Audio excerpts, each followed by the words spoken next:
Hello everyone, welcome to this sort of not organised, off-the-cuff stream. I have my good friend Andrew Burkitt with me. Hello Andrew. Hello Adam and everybody who's listening to a gay old chat 3. And he's actually here with me, so we're going to have a very interesting chat tonight, if Andy doesn't make any more rookie mistakes. I think we've made loads of those in our broadcasts in the past. I don't think people join us for our professionalism and look at the quality of the stream and the production values that got these guys.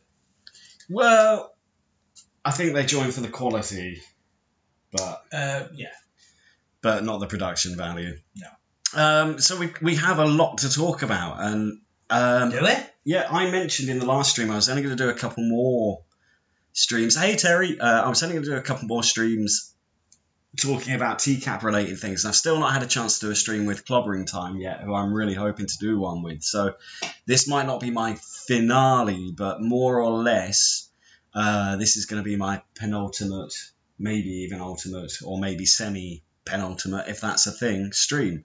We are drinking, we're on beer, but we have had a whiskey coffee as well this evening after a very nice meal. Yes, it was very pleasant. Everybody wants to hear about our adventures. Yeah, well, we went to the open market in the town near where I live, not the town that I live in, but the much more affluent town near where I live, and had ourselves an Argentinian platter of meat. It was very nice, yes. And a little bit of fish and some potatoes, and I had some wine, Andy had some beer.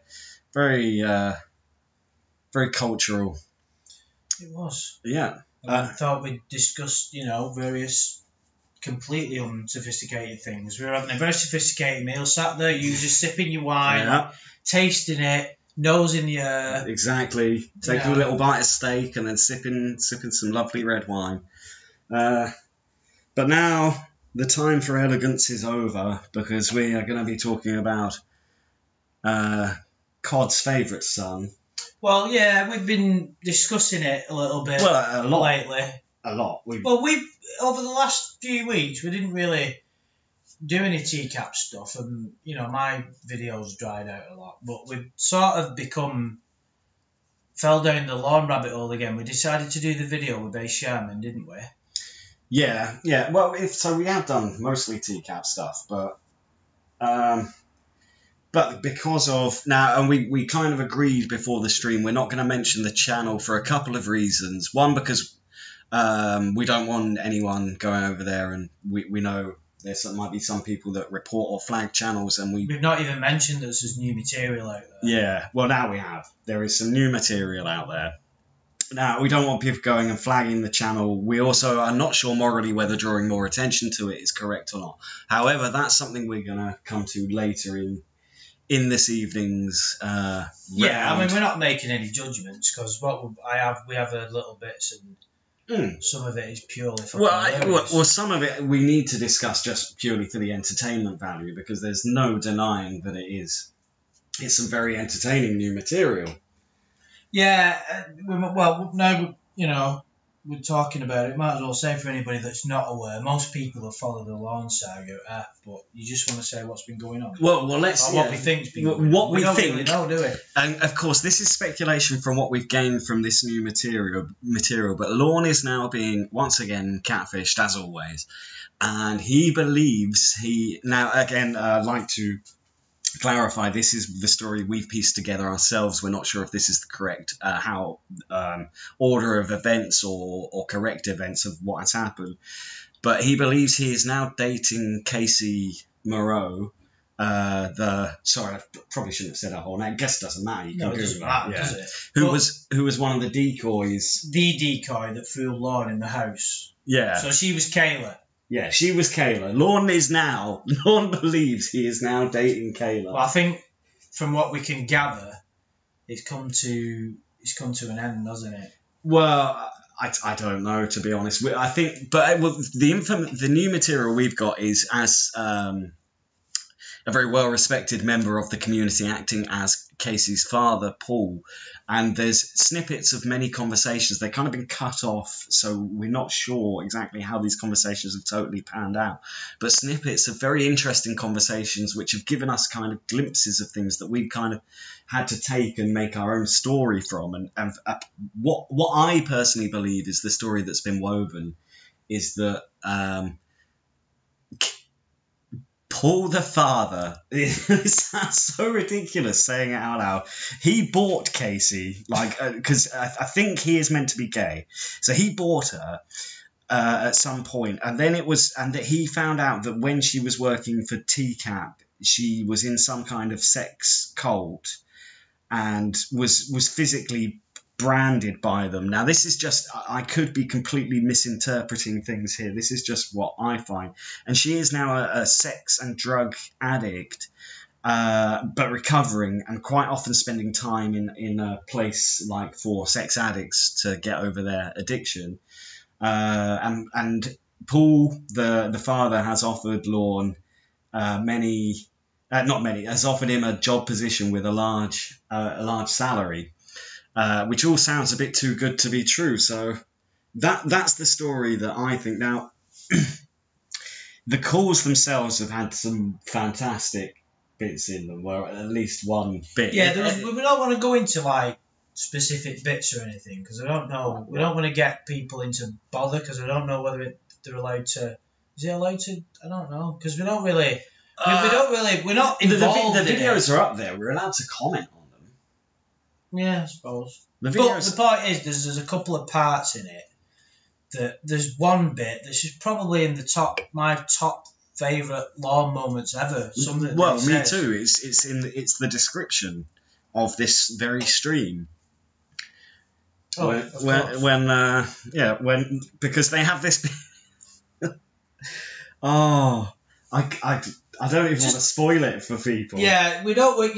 If you heard about the new material, if you want to have a listen, have a listen.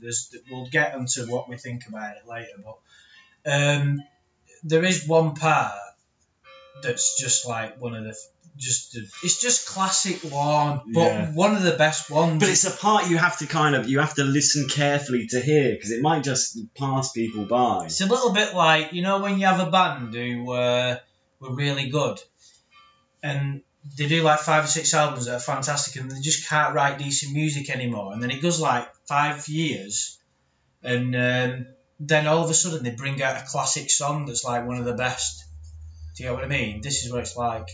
We've not had any decent stuff for a while. Well, I think, right, I know we didn't want to get into this too much just yet, but at least with this trolling, there is some ingenuity behind it. Like, if the guy is that gullible to believe he's really dating the decoy... Oh, it's very clever.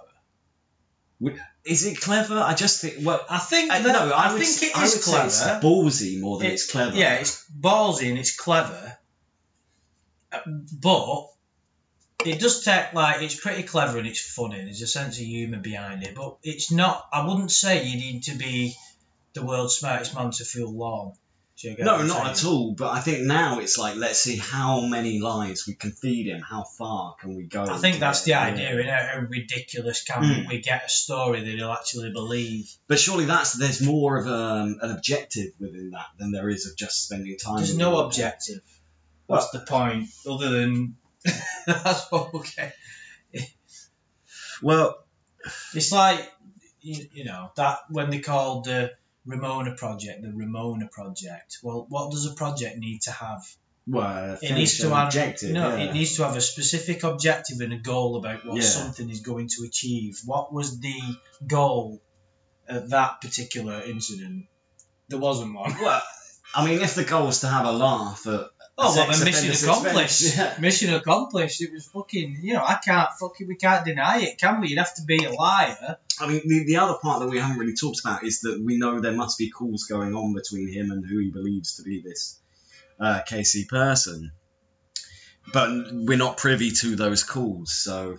I'm just seeing if anybody in the chat... Has anybody listened or aware of what we're talking about with regard to the new stuff. Yeah, guys, let us know in the chat, because obviously if you haven't heard this, it's you might not be aware of what we're talking about. Thinking of this as more of a companion piece, you might want to go and listen to that and then come back. How's not? Roscoe, of course, is. Well, Roscoe's been watching the whole thing from being tied to the treadmill. Yeah, I hope you're doing all right, Roscoe. I hope that motherfucker's treating you okay. But what do you think about it all, Roscoe, from a comedic element? And guys, you feel free to say what it is in the chat, but we just, as for those reasons stated before, we don't want people flagging the channel, and we also not sure morally if we're down with it or not just yet. But if anyone wants to say what it is in the chat, well, if anyone wants to say it is what it is in the chat, it's just, this is my, this is the way I look at it, right? I can't deny that it's funny, but is it time to leave him alone? The thing is, for me, because I was always more on I'm not saying that I've got a specific answer, but I'm asking the question. It is entertaining. Now, the question of whether or not morally it's correct is... That's not really what I asked either. It's kind of, is it time for him to be left alone? But... Because the odd prank call, you can't really thing is, I wouldn't contact him directly, but if people are going to release new content, then I'm still going to listen to it. And even when I stop doing TCAP streams, trust me, if there's new you're going to listen. I'm still going to listen to new content. Yeah. I just have to keep my mouth shut about it. I mean, I might come and do the odd video with you on your channel, but I'm going to try to keep TCAP to a minimum on this channel as the future goes on. Because there's a couple of things I had ideas for, but anyway. It's hilarious. I've not heard the Casey calls, but I know some people have. You just have to request them to get a link to the Google Drive. Lorne deserves to be trolled. Well, you see, this is the thing. Like Johnny Utah said that Lorne deserves, and this is what we wanted to go over a little bit. We don't want to drag up all the ethics bollocks, but the ethics. It was all everybody said the point and all that. I'm not. It's very funny, but from a personal point of view, he doesn't need any help to ruin his life. If it was a decision of mine, I'd just say leave the fucker alone, and we can get her. And you see, the thing is, we've already got so much stuff that's already out there that, like, do you know what I mean? It's like what? No, but this new material for me, and maybe it's just because it's new at the moment, is far more entertaining than anything that's out there. And maybe that's because I listened to it. No, but that's not the point, though. Do you know what I mean? No, it's not the point. But he is what you'd call... I mean, if Lorne was able to do it, he'd still be making his videos on YouTube if he was allowed to do it. He is allowed to do it. He just give up on his channel. No, he's not allowed to do it. They discuss it in one of these recent calls. I thought he was allowed to. No, well, why has his channel not been deleted then? His channel, he wants to go back to it, but his probation officer hasn't allowed him or something for a certain amount of time, I guess.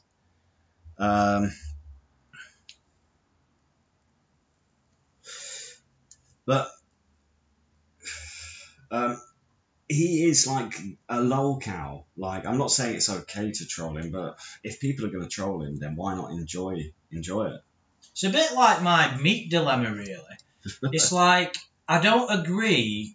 I haven't got a problem, like, with personally. I think, killing animals and shit to eat, that's what nature intended. But the way that we sort of treat some of the animals I saw, and I just think it's wrong to do it that way. So I gave up fucking meat for about 8 months and then started eating it again when I became deficient in certain vitamins. So really, I'm contradicting my own fucking... Do you get what I'm saying? Well...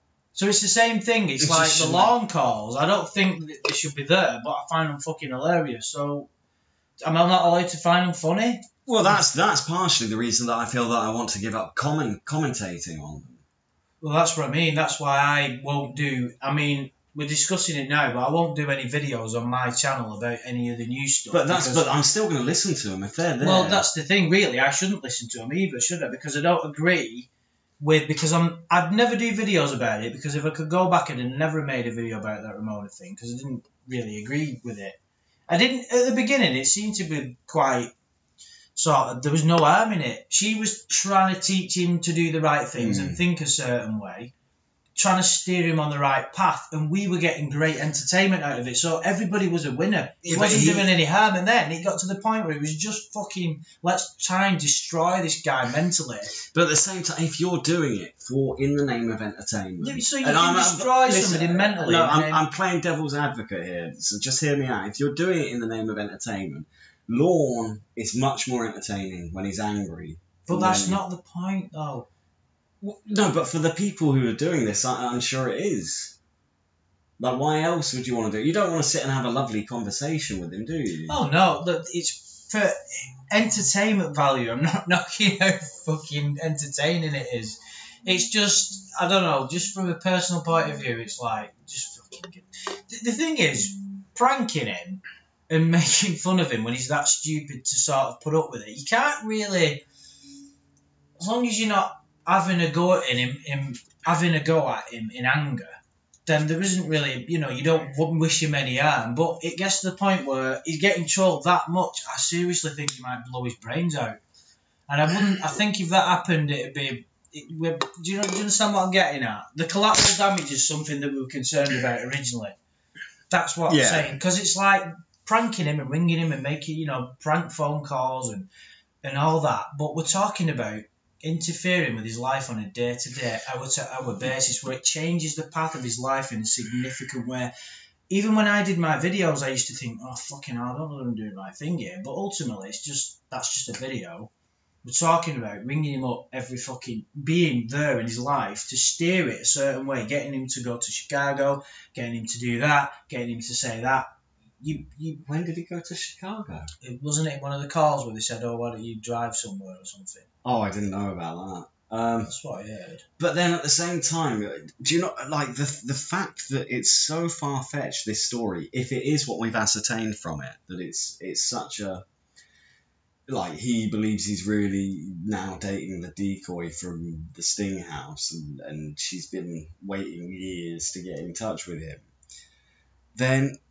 is it not like you just say, like, to an extent, like, imagine Chris Hansen phoned up John Kennelly, or you pretended to be Chris Hansen and you phoned up John Kennelly, because I think John Kennelly, like, obviously he's a predator, right, but I think he would have fucked anything. You go, oh, hi, I'm Chris Hansen, do you wanna fuck me? John Kennelly would be like, yeah, sure, like but that wouldn't happen. But that's the level of unreality Lorne is living in, I know it. But this is kind of what makes it worse in a way, isn't it? Like picking on a retarded kid in the playground who wasn't going to fucking clue what day it is. Do you ever watch Catfish? I think I've asked you that before. No. There's an episode of Catfish where this guy is convinced he's dating Katy Perry, and it's very Lorne-esque, this episode, because no matter what they say, he just refuses to see isn't that the reality. Mental illness? Isn't that taking advantage of somebody's mental illness? Well, yeah, I mean... Because nobody's been able to establish what the fuck is wrong with Lorne, and we all know there's something. The thing is, if someone phoned you or I up tomorrow and went, I'm Jessica Alba, and you're already looking at this from a normal person's perspective, which you can't do. So what you're saying, because Lorne's unsophisticated, I'm going to brain in his head, it's okay to do whatever to him. Is that what you're saying? No, absolutely not. Lorne needs help, and clearly he's not getting it. It's like, listen, I think it's fair to say we've both got a sense of humour. You used to, or still are, a comedian of sorts. To an extent. To an extent, yeah. So it's fair to say, and a lot of my sort of psyche is based on humour and interest and the way, some of the videos and that. I've forgotten what the point was now.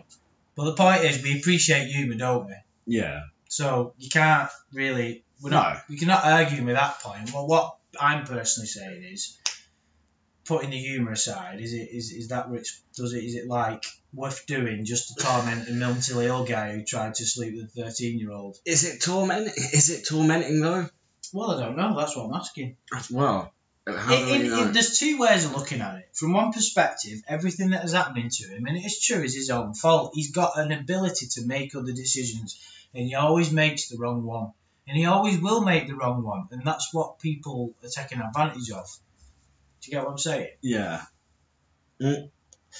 But Lorne is just... So, in other words, from that perspective, you could say he deserves everything he gets because he's making the wrong decisions. He's making the decision to be a relatively unpleasant, not a nice person. So then, because of that, people are like saying, well, it's okay. Well, it's justified because he's a shit. But well, is it? That's how people justified the trolling of Chris Chan. Like, oh, he's an unpleasant person. But that's the difference with Chris Chan is Lauren tried to screw, or he thought he was going to have sex with a 13-year-old. Yeah. And in some people's eyes, that is irredeemable.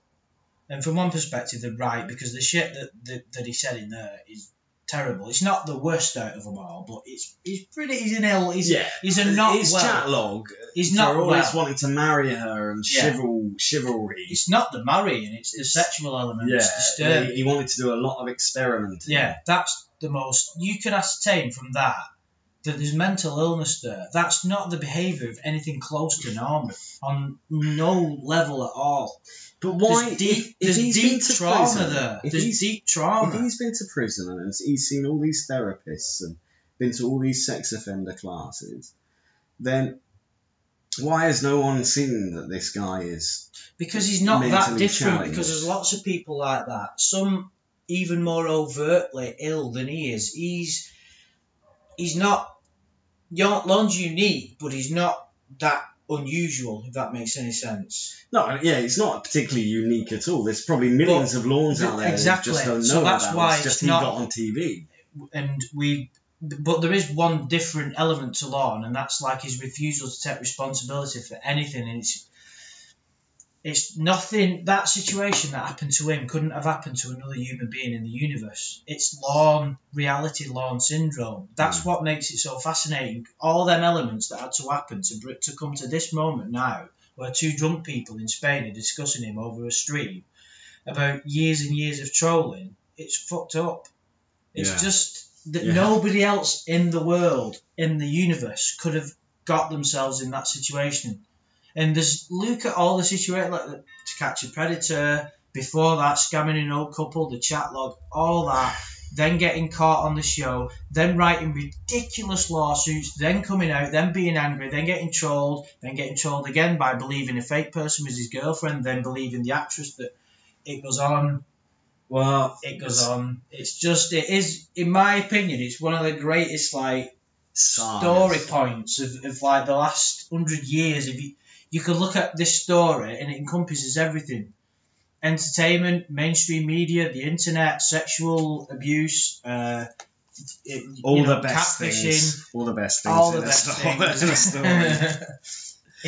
That's why I think overall pornography is so interesting, I think, and to address what Johnny Utah said about Chris, if the Chris Chan trolls got a hold of Lorne, his life would be over. The trouble is, because I go on, I lurk on some of the forums for like research or video making purposes of things like 4chan and Kiwi Farms, and Lorne has been mentioned on both, but most people have been shot down for mentioning him. They're like, oh, he's not a lolcow, he's just a paedophile. And it's like, well, surely that gives you more right to go after him than someone who's just known. I think the mentality with something like Kiwi Farms or 4chan is like, if these people are putting themselves out there, like someone like Chris Chan or Alex Johan's putting themselves on the internet, then they're asking to be trolled, because these guys literally go out there and like make it known they're looking for love interests and that sort of thing. But Lorne has done all of that. Just people don't realise unless they look quite deeply into what is a very guarded community. Yeah, you're right. It does deserve. Well, I said deserve from the overall spectacle about what's happened. It's. I think saying that though, I think the reason I like it is because it's a bit obscure and not that many people know about it. But from an overall spectacle and what's gone on and the videos it spawned, and did you see that last video by Prank Cinema? He released a new video. No, I didn't. Within the last week, it was called The Wrath of Cod, and it's, as all his videos are, absolutely brilliant. And we talked about it on the stream with Sam Pendleton. And Prank Cinema's videos are a total representation of what pornography is all about. It's about taking the piss out of the pure stupidity and ridiculous situation of this guy and just humiliating him for the humiliation that he deserves. To try and sue NBC for 80 million after what happened to him is just incredible. And then it's like Sam Pendleton said in the stream, contact with Lorne was he believed it was like essential. I'm not necessarily sure I agree with that, but it was always going to happen. It was always going to happen. If it hadn't been one person, it had been another. Someone would have got hold of him. Well, I think the community would have died out a long time ago, to be honest. Does it matter? You can't, like, this is the thing. It's like, I've always stayed on the fringes relatively, really. Even when, like, the channel before it got deleted. But what does it, you know, you have a community of internet people who are interested in a certain topic. What does that community mean? Does it mean a group of people who are going to meet up at Christmas and sing songs? No, I mean, it's just... Well, I think with every community, you meet people you like, you meet people you don't get on with. No, but you're not meeting them, are you? Because it's all internet-based. Yeah, but a lot of... I'm not saying real relationships don't happen in that. You know, I mean, you were friends. We've met through there. Very good friends. Very good friends indeed. People are going to go, uh-oh. No wonder they titled it that. Pause that stream. Yeah. What was the point? I don't know, some bollocks. The community. Oh yeah, what like an internet community is supposed to comprise of? Because it's like, you know, you've got like, it just drives. Everyone now has to live in at least one internet community because no one lives in their real communities anymore.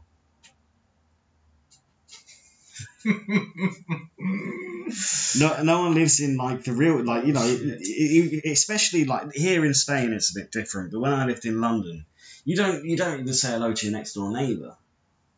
And so now, like, I think a lot more relationships are formed through. Oh yeah, it's a big thing, isn't it? I think like a huge percentage of people all met like online and shit. Do you know what I mean?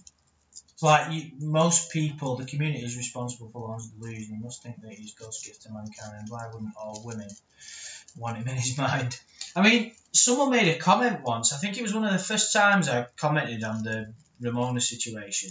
And I think it's the first time I started questioning what was going on. Or was it about it? No, I tell a lie. It was about his YouTube channel. I made a video about, like, I think me and you might have done it, and we were slagging off his YouTube channel. And just kind of reveling in the ridiculousness of it. And someone said, we created this monster. And I thought there's a certain truth to that. If you think about it, we're kind of responsible for this guy's delusions in a way. Well, no, that's ridiculous because we're already there. But what I mean, do you get where I'm coming from? No, I do. We created this guy because of our fascination with him that decided to bring his own YouTube channel up, which is brilliant because look at the comedy value within his YouTube channel alone is better than 1 million comedy episodes of The Office, isn't it? Come on. Not, if they were going to do 1 million episodes of The Office, each one as good as the last, it couldn't rival the entertainment and pure comedy value from Lorne's YouTube channel. Think about what we got. The shake weights. The shake weights were great. This is I can name you 1 million scenes this from The is Office. A sex offender who got caught and humiliated and thought that he could start his own YouTube channel, make money, become famous from doing a shake weight thing. A wanking motion of a sex offender on screen. Are you not saying that? It's not funnier than The Office. No. Come on. No.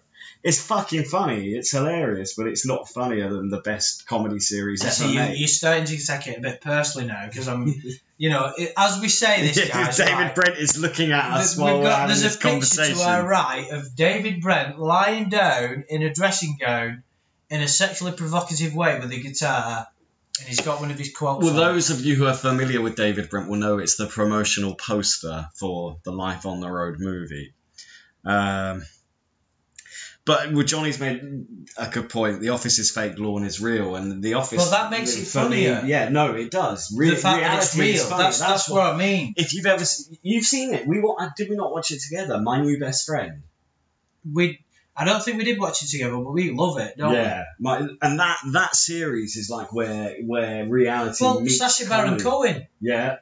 Bruno and Who Borat is are two of my America? favourite, and Who is America. Some of the moments that are in there, and that's what makes it's like real horror. Like real horror is. We were talking about this earlier. Like horror films where it's actually could be real, is scarier. Reality is scarier than fiction, and it's the same thing with comedy. You get what I mean? Yeah, it's funnier than fiction, but I would not swap. I could take. The thing is, The Office shaped me as a comedian. The Office for me was So that's who we've got to fucking blame. No wonder Ricky Gervais gets so much it's not shit. that I'd always liked comedy. I'd always liked comedy shows. The Office was what made me realise comedy was what I wanted to try and do or be a part of or have something to do with. Well, you have. Well, yeah. And that's why I could, if you say against The Office, now I'd swap something, I don't know, Last of the Summer Wine. I've never needed to see that. I'd swap that for the Lawn videos. But if you say swap Lawn's videos, which, yes, are fucking hilarious because they're real, but for the defining comedy, the comedy that defined you from the age of like 21 upwards, no, I couldn't swap it for that. No, I wouldn't ask you to. Right, good, thanks. But I suppose it's all about perspectives, isn't it? Humour is like art, isn't it? What some finds funny, others won't. But I overall think about like the Lawn YouTube stuff, and it's surprising that there's not more. This is what makes it funny. Think about how ridiculous it is having him do that shake weight, and it's not only how comical it actually is to see a human being do that. It's Lorne Armstrong. And this is a guy who thought he could make money from the fact that he got called to catch a predator. What about those Lawn t-shirts? Oh, the t-shirts. Don't yell at me, I'm sensitive. Don't yet. Oh, good, and you? He's so stupid that he thinks that people are going to want to walk around with pictures of a sex offender on the t-shirt. Honest.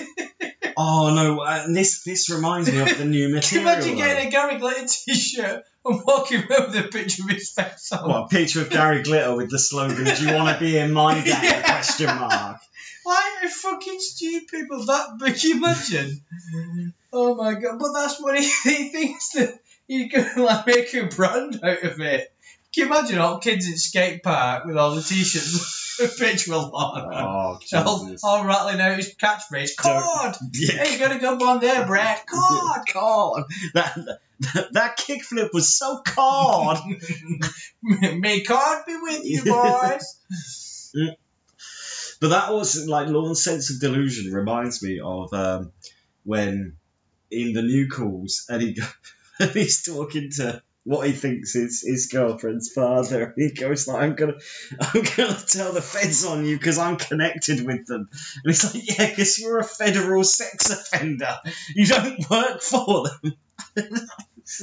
Lorne thinks after like 6 years of going to sex offender classes, or however long it is, that now he's one of the feds. Special Agent Sex Offender Lorne Armstrong on the case, investigating the taxes. Anyway, but this is the point though, right? With that level of delusion, is he not that far gone that he should be left alone? Do you get what I mean? I think if it was a normal, let's say if it was a normal Chris Chance type character, everybody would say it's too much, leave him alone. But it's because he tried to molest a 13-year-old. It's the only reason why it's considered morally okay. Yeah, but people haven't done to him stuff that's as bad as what's been done to Chris Chan. To draw a parallel between the two but people. Is it what I mean is the fact of what he tried to do, does that make it okay? Because do you get what I mean? Well, I don't. I think this is a question we've asked many times, and we've always never drawn a full Well, you can't conclusion. draw a full conclusion, can you? My belief is that it isn't right. You know, like that everybody, surely every logical human being anyone with any amount of anger, anything that happened, can agree that if Lorne was a better person and had only goodness in his heart, the world would be a better place. Nobody would be at risk. He would feel better, and everybody else would feel better, and that'd be good, and he wouldn't be a danger to anybody. What are the chances that this continual torment is going to make him that person? It's going to make him worse, if anything. That's what concerns me the most. Really, in this universe, we're all got to look after ourselves, and what comes to you, you've got to deal with. But does it give people the God-given right to try and... Because what they're saying is, it doesn't matter what we do to this guy, he's a fucking idiot, he's a pervert, it's fine, I can do what I want to him, and because I'm morally superior. So at that point, what you're doing is you're making yourself judge, jury, and executioner, saying, yes, it is justified, and I'm doing it. Not judge, jury, and executioner. Yeah, No, I think, and I know we discussed this before the stream started, but the reason that you're able to do this to someone like Lorne is because he is someone that can only seek validation in others. He needs some kind of woman in his life. I'm not sure, but I think somewhere deep in his brain he must know all of this shit is just... He does. It even happened in the Ramona stuff. He knew deep down. He knows deep down that this is all bullshit, but he's not operating on that level. He can't... For him to see the reality of it all wouldn't be the same person anymore. So he wouldn't really be Lorne anymore. And but what I mean is, I think he just wants the companionship so badly. No, he's being taken advantage of. He's being manipulated because he needs that. They're exploiting that need that he has for a deep bond and a deep friendship. That's a weakness in him. Of course it is. Like in the early pornography, when he tried to sue NBC and they said they took advantage of a vulnerable person, there is an element of that that's right, because Lorne is vulnerable because he's that stupid.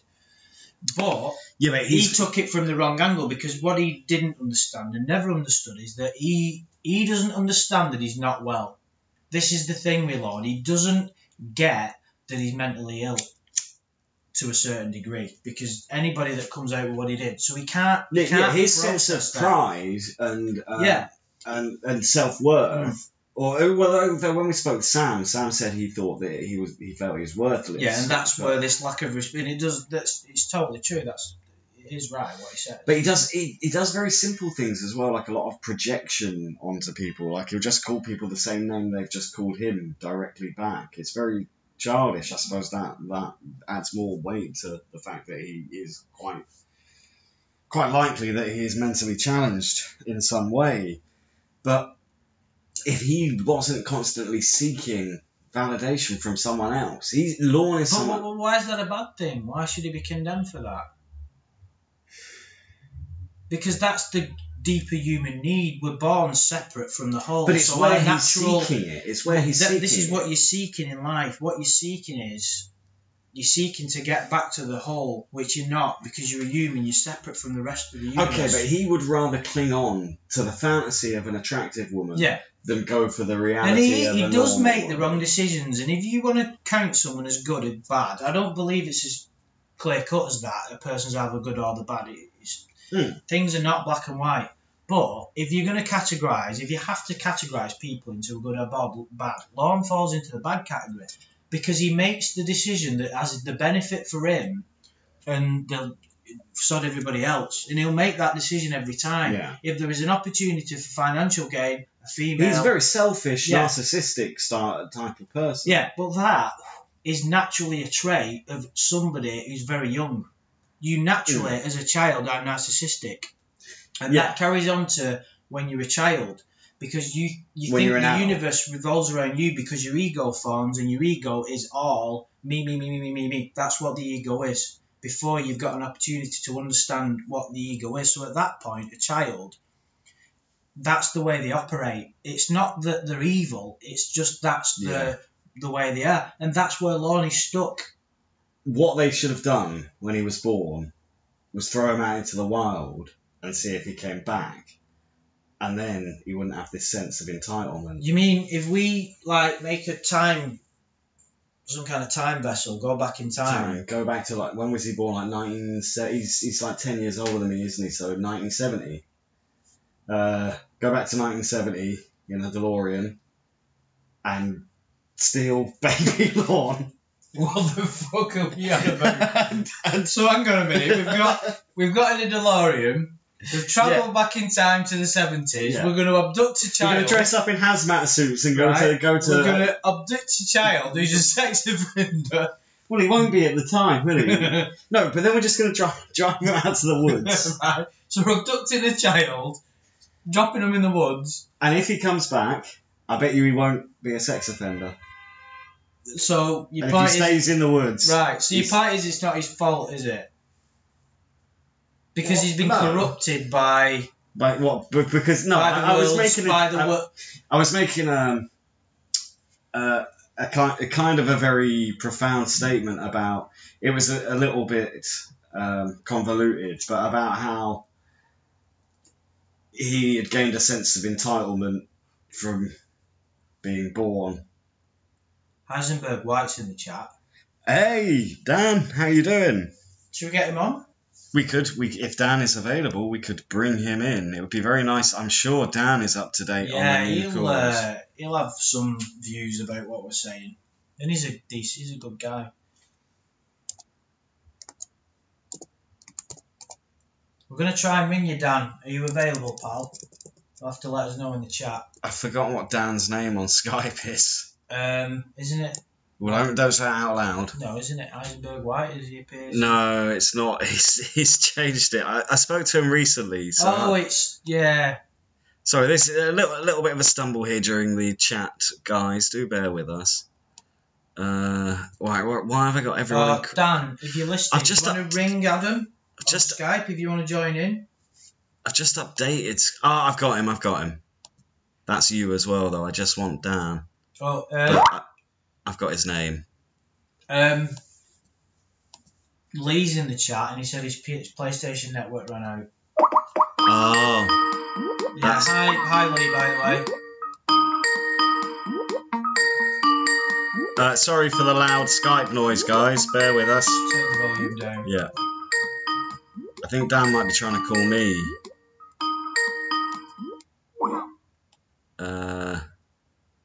Let me try again now. He's stopped. Sorry, one moment. No, now he's trying me again. And it's coming through on my phone, but not here. Right, just quit it for 5 seconds and then let him ring back. Okay, right, hold on.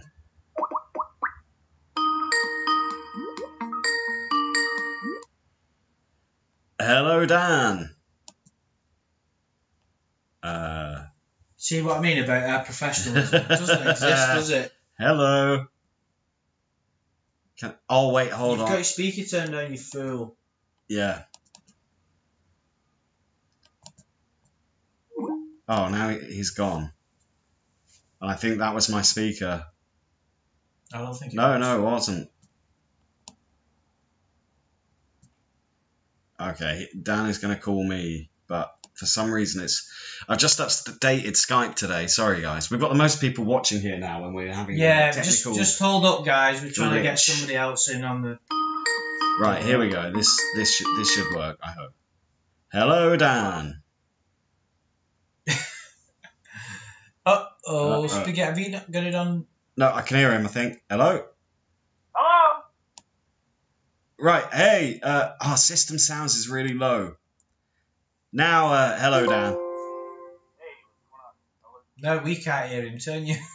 Wait, I'm just trying to turn everything up. Bear with me a second, Dan. The soundboard technician has taken a week off. So I'm left to do everything myself. I'll just keep making noises, and when you tell me I'm too loud, I'll stop. I think that's a good level now, isn't it? Well, it's Skype. Turn Skype up with you first. That's what right. Okay, we should. So, Dan, are you up to date on all this new Lorne material? Well, yeah, I didn't know if you guys broke the news yet that we totally found all the secret documents that cleared his name and proved that he was innocent, or were we saving that for the end of the broadcast? Right, well, could you please send those to me immediately? Because I'll pay money for those. Yeah, weird thing though. I mean, it's verified, but they were written in crayon and they had Bud Light all over the papers. It was kind of hard to make out, but yeah, it's It's right there in black and white. Just it's actually red and blue. Yeah. Just said, I know sex offender. No mac and cheese in crayon. He actually, somebody anonymously wrote the Washington Post and the New York Times, and now it's a bombshell, and now it's all over CNN. Innocent man framed. Didn't even mean to do it. The headlines that are leading. He didn't even mean to do it. Brilliant. He didn't even mean to do it so much that he didn't even do it at all. That's how you don't mean to do something. There's a difference between not meaning to and not wanting to. If I zone out while I'm driving and I bump into you, I didn't really mean to do that. Can you imagine all the million consequences that would have had to happen to you to stop you from doing exactly what you wanted to do? There would have had to have been a force. He didn't accidentally do that. He didn't want to get caught. That's what he said. He didn't mean to get caught. He didn't want to go. Yeah. You can't say you didn't mean to do that. He didn't mean to do it if he knew he was going to get caught, basically. Yes, he was misinformed. He was so angry. He was taken advantage of. Well, I think it was mentioned in the chat before. Apparently, in one of the lawsuits, he said he drove there unintentionally. I think Johnny Utah said that. Apparently, he drove to the Sting House unintentionally. So he was. I don't think I've ever driven anywhere unintentionally outside of not paying attention. I pass a road I'm supposed to turn on. Maybe but I never ended up in his another state, sat-nav woman had been drinking. Well, maybe he was just out getting himself something to eat. He just come for something to eat, and he just ended up going across state lines.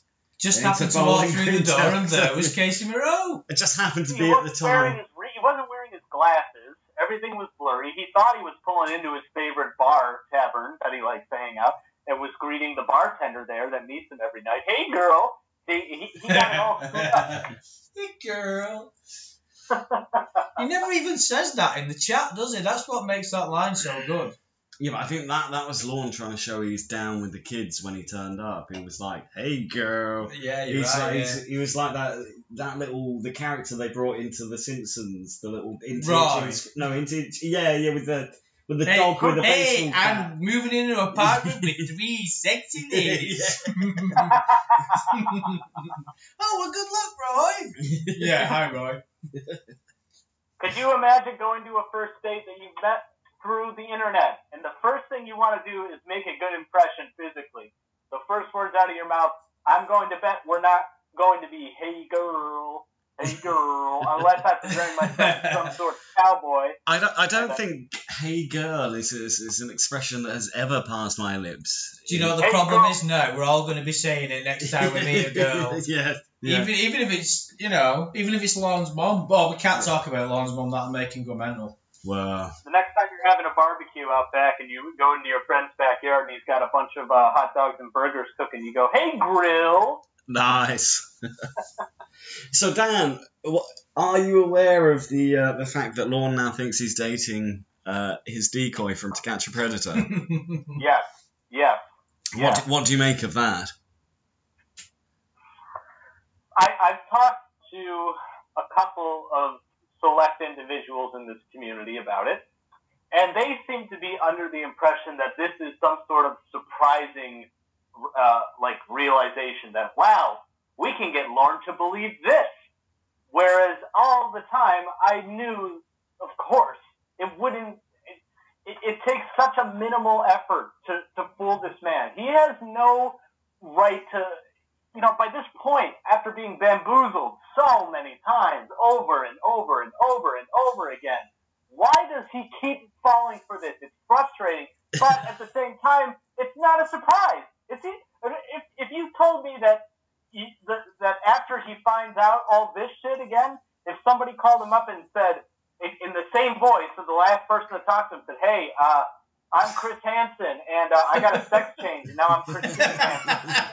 Sent a photo of an attractive female model with a watermark image on it that says, Model Enterprises, Inc. Can we please phone him up and pretend to be Chris Chan Hansen? Christine Christine Chan Hansen. That's brilliant. That's fucking brilliant. Fuck's sake. And you know what? You could do that, and you know what? He would fall for it. I'm willing to bet money on the fact that no matter what premise you face with him, as long as it's based in reality and isn't some sort of like fictional, fantasy being like a mermaid, even then I would have my doubts. But there's a lot. The thing is, Dan, there's loads of conviction in your voice. It's almost like you're frustrated with him personally for falling for it again. I want him to get his shit together. I don't want him to succeed or have a great life, but like it's just like this. I exist in the same time as the human race as Lorne does. We are the peak of evolution. This is what millions of years of evolution has led to, and this is only as far as it's insulting to the human race and to our country. We are guilty for this as well. You've made me think of something quite profound here, because it's like, let's say that a nuclear bomb ripped through lots of the world's archives, and all they could find was Andrew Burkett's Lorne channel, and that's what they believe is now is in the 2000s. This is how people lived, and you just screamed and shouted at women and. If there was just one human being left on the planet, and aliens had to take Lorne away. And that was the one taster on humanity after, going through the galaxy and looking at other species, and they came into contact with Lorne. What would they think? I would rather them take Chris Chan and study him for what represents the human race better. I would say Chris Chan is more, a person of the people representing our times of this day and age, or Christine Chan. Yeah, I don't think we should encourage any aliens to study Lorne. No, but it is a bit disturbing to think that that's the representation they could get. But we're all in it together. We're not all Lorne, but we created this monster. Here's the thing with Lorne, though. You would like to say he is a throwback. He is a Neanderthal. However, he's a very effeminate man. I would say much more effeminate. No, you want him to be effeminate. No, he is effeminate. He is. He cries. And he's he hates that part of himself. He hates that. He hates that he has this weakness in him for love and affection that he knows is only going to do damage to him and everybody else around him, but he can't help it. He's like, God damn it, I need a woman in my life. I don't care who it is. He's never matured past the age of about 12, has it? There was some kind of mental growth where he just never matured.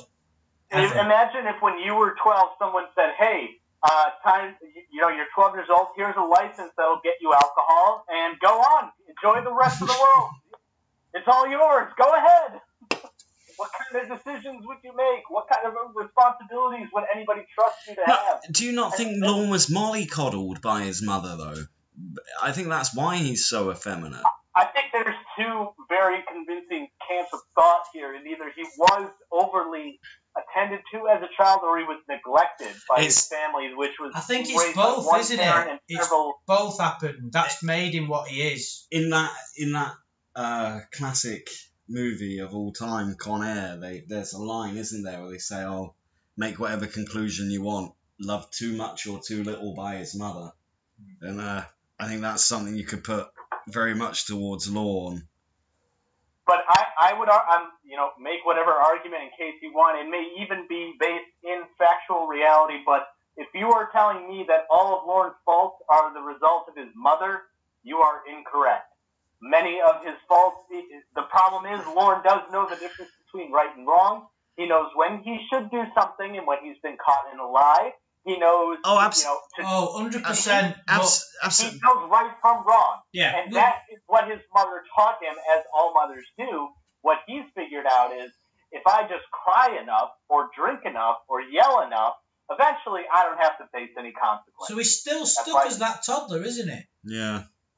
Yeah. Because that's what a toddler does. He's just a unique individual who's never had some kind of maturity. We don't know why. He is the definition of man-child. Yeah, and if you think about his personality, cries all the time, doesn't understand social situations, can't figure things out, doesn't plan, very naive as to regards to sexuality and women.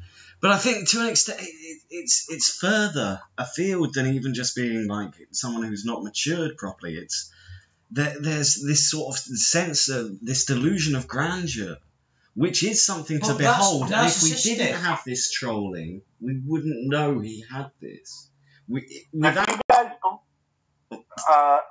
I mean, there's an important distinction, and Lauren has seen it both hands of living and surviving. When you're in survival mode with no money, no friends to help you, you kind of do whatever you can to stay on top and to feed yourself and to keep yourself entertained.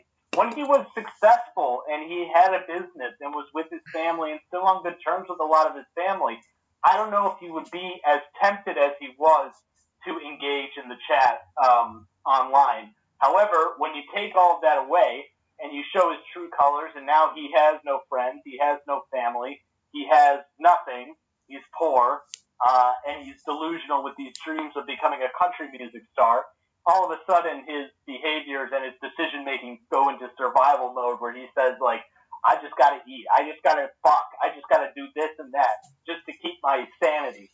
And that's when you're prone to something like this, but you still, in survival mode, you still have to know, like, what you have to weigh your options. You have to say, like, he always takes the easiest choice, doesn't it? The easiest choice for the most benefit to him, and that's what sends a person bad.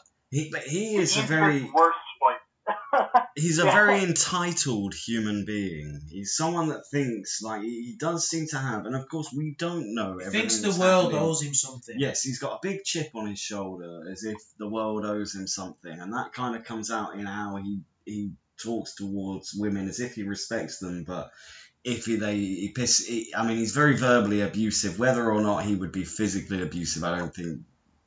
That's up to debate. That's up to debate. Yeah, it's open for discussion for sure. But he is like, Lorne is what I made.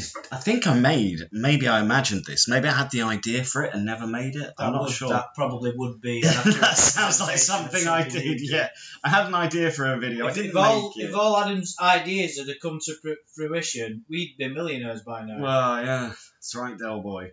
But he's. What do you guys think Lauren's breath smells like? Cigarettes. I was about to say fags, and then I realised our American audience might. Because if he had loads of money, it'd smell of mac and cheese. And Long gets money. What? I'm going to get massive mac and cheese. But he might be that poor at the moment. He can't even afford that. I think his breath smells of coffee and cigarettes.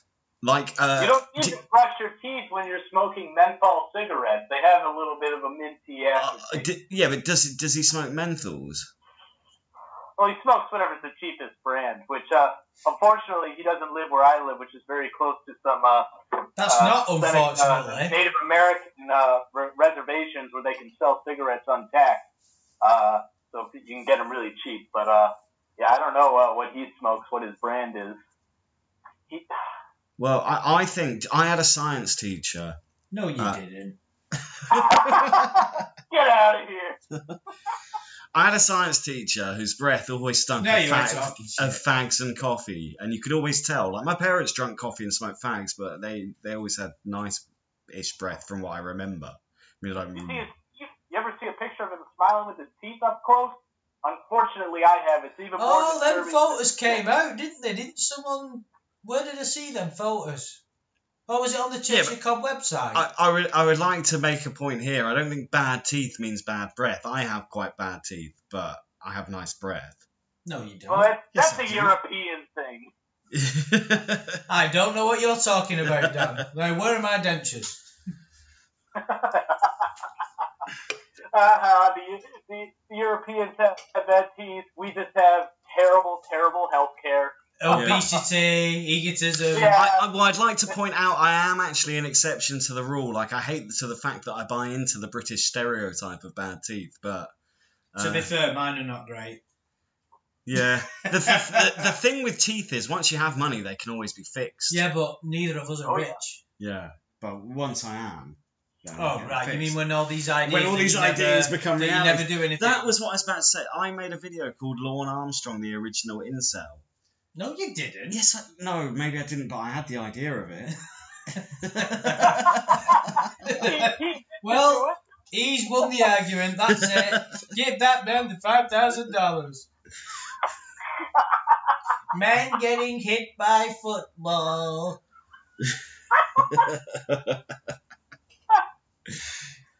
The contest is over. Give that man the $5,000. Think of how stupidly portrayed a character on a cartoon American show like Homer Simpson is, and the crazy antics that man gets up to. They could not, in the infinite realm of possibilities of animation, ever portray a character as dumb and delusional. That's what makes all this so ridiculously and sometimes morally questionably entertaining. Because, I have battled with my own conscience about some of this, but the pure hilarity of this is worth a million Simpsons episodes, isn't it? Again, that's a strong fucking... Do you know? Well, there have been a million Simpsons episodes. Well, that's what I mean. If you just that bit that we found from one of the latest have you listened to all the stuff that's on the net at the minute, Dan? I have been kind of in and out paying attention to it. I am aware of the phone calls and such. If you want to quote specifics at me, I might not remember. Oh, but yeah. I mean, there's some absolute gold in there. There is. We've got to have What's your favorite takeaway so far? Oh, it's the bit, and I should explain this. So if people who have listened this far will be thoroughly rewarded, the reason that the description of this is "oh no, fuck your mum" is not towards any of you people in the chat. It's from my favourite bit of these new calls, where Lorne and Paul have an argument, and Lorne asks, he says, "Will you come out to visit me and my mum? Come to see me and my mum in Maine before I come to work for you?" And he goes, "No, fuck your mum, fuck the elderly." And Lorne gets really upset. Anyway, they have kind of a heated exchange. And then like Paul says real firmly, "Fuck your mum," and Lorne just goes, "Oh no!" Like he just can't ingest what's just been said. No, it was better than that because he not only goes, he goes under his breath. It's a building up of rage. He goes, "Yeah, oh no. Fuck your mum," and then he goes, "Fuck your mum," really loud back. It was up there in the top 5 Lorne moments ever, wasn't it? Yeah, that was a lovely little piece of... Think of how far we've gone. Think of every scenario that seems impossible. And we aren't even done. We're not done. But this is the thing, though. When will people be satisfied? Is it when he's blown his... That's the thing. They'll be satisfied when he doesn't believe it anymore. And that's the paradox, because he always will. You could still, almost to an extent, say, and perhaps I'm looking more than most for a reason to make this ethically sound, but you could almost say, like, they're just going to keep teaching him this lesson until he realises it's not working. Hopefully. He won't. Well, that is the paradox then, isn't it? Like, as you said. So one could argue that maybe all this trolling is helping him get to that point where he finally realises that. Well, but I don't think that's going to happen. You could say to an extent, is he being kept out of trouble by all this? And then it becomes a bit flaky, like Ramona's excuse, like, yeah. Do you, Dan? Just as a simple question, do you think that it's all morally okay? What's going on? The ongoing trolling. I think it's morally pointless. I think there's no right or wrong to this. I think it's just a big waste of time that we just love reveling in. You know? Well, I don't think we're doing any damage. It's already pretty fun. No, I mean that's the question really. Morals are just a human construct. It's got no reality to it. But we can all agree, right? If this makes Lorne go crazy and then he maybe gets crazy and then so how does he get crazy? But I'm sort of worried about him getting really crazy and then someone else getting hurt. Nobody's ever physically harmed him, and nobody's ever made him stay on the phone at gunpoint. No, not at all. No, I just think there's a point for damaging with a fragile psyche. You don't know what the collateral damage could be. I can argue both sides. I understand both sides. we're not going to know until the day Lorne dies, whether that's in 20 years or 5 years of alcohol poisoning, or he finally put the bullet in his head. And even then, if he did, could anybody argue that he does that out of insanity? What would motivate a Lorne suicide even? Well, like, I think it's kind of a grim topic, but like, would it be the moment that he realized that he is a monster and there's no curing him, and he is sort of toxic to everybody, and he feels like that, or is he just so upset and so distraught that everybody keeps picking on him? You know, not to dismiss the effects of bullying, but he's a grown man. No, but is he though, Dan? Is he though, in his psyche, not his body? Because do we all agree there's a mental illness there? I think he is definitely retarded. We're all mentally ill. We're all damaged. No, I agree. I'm not. Listen, I'm asking the question. I'm not saying. More damage. Lorne's damage is bad. It's there and it's bad. It's very unique too. But there are people who have undergone far worse. No, I agree. Way worse. I agree. Do you think Lorne's... I'm not getting mad. I just love talking about Lorne, by the way. I love you guys. Thanks for bringing me on. Oh, no, it's a good debate to have. It's good that you've come on because we've got kind of opposing sides a little bit. Do you think... That's kind of the comedy of it, too, is that we take it so seriously. And we do. Like, we're analyzing... No, but we're properly invested in this, aren't we? I wouldn't be sat in Spain right now if it wasn't for Lorne Armstrong. How fucked up is that? You wouldn't be talking to us now. I wouldn't have had a YouTube channel that, you know, do you get what I mean? You wouldn't have your hand in Andy's, Hey, listen, we told you not to mention that. It's something I wanted to mention after what you just talked about before. Like, is Lorne's psyche a product of his environment growing up as a child, or of his own mentality? And where do you draw the line as to how excusable his actions are based on a scale of how much trauma he may have suffered as a child? You can suffer... maybe it's a failure on our medical system and our care for psychological health here in America. If he had necessary steps and help and resources at a younger age, he may have been able to tackle some of these more complex issues. Do you think he had a traumatic childhood? I don't know. I think we all have childhood memories that really stick with us, and unfortunately his might have been a little darker than some of ours, but if it was, and if he was ever smart enough to recognize that, he could have taken necessary help, steps to treat it. But if Lorne, is very good at burying the truth.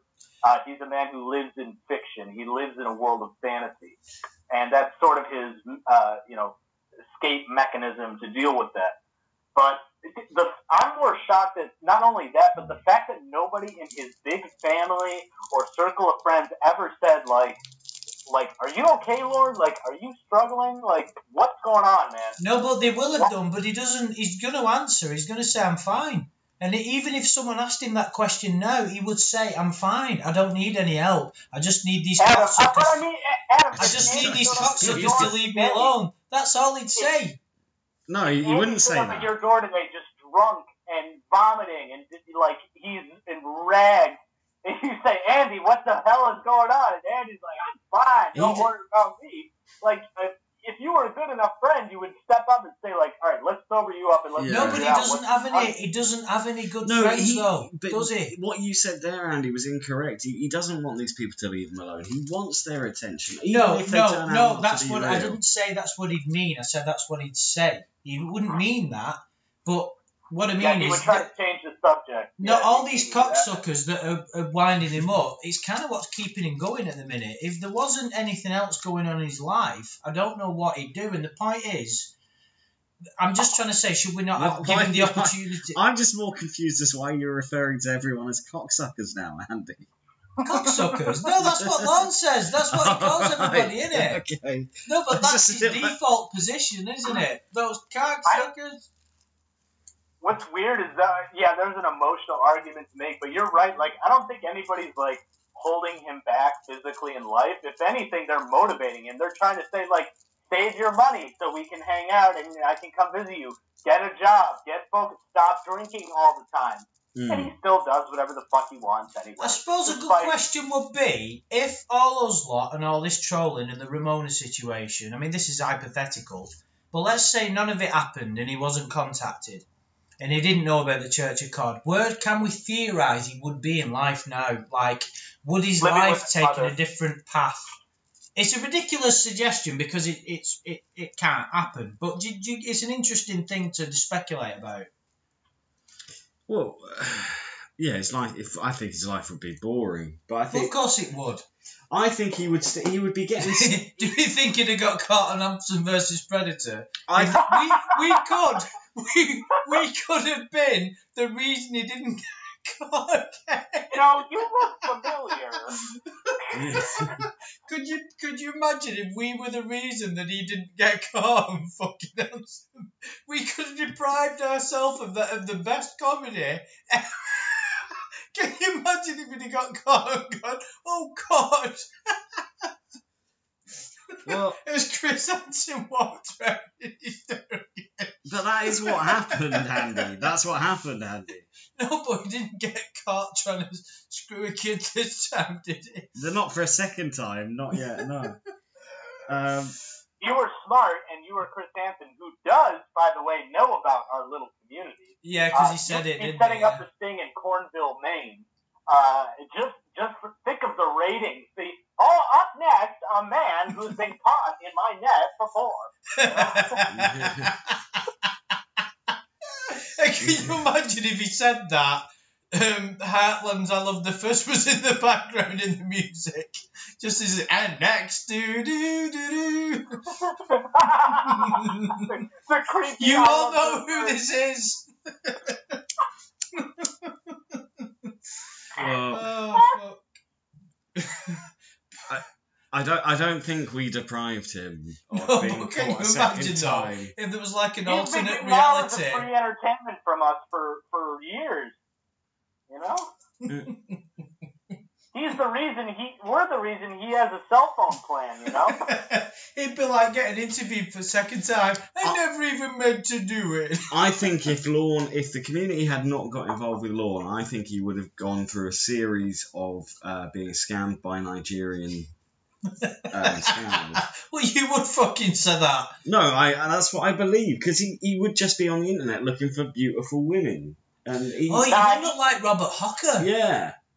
You've got it kind of right there, Adam. I think he would, but I think he would try to be the scammer at first, and he would call someone and be like, "This is your credit card company.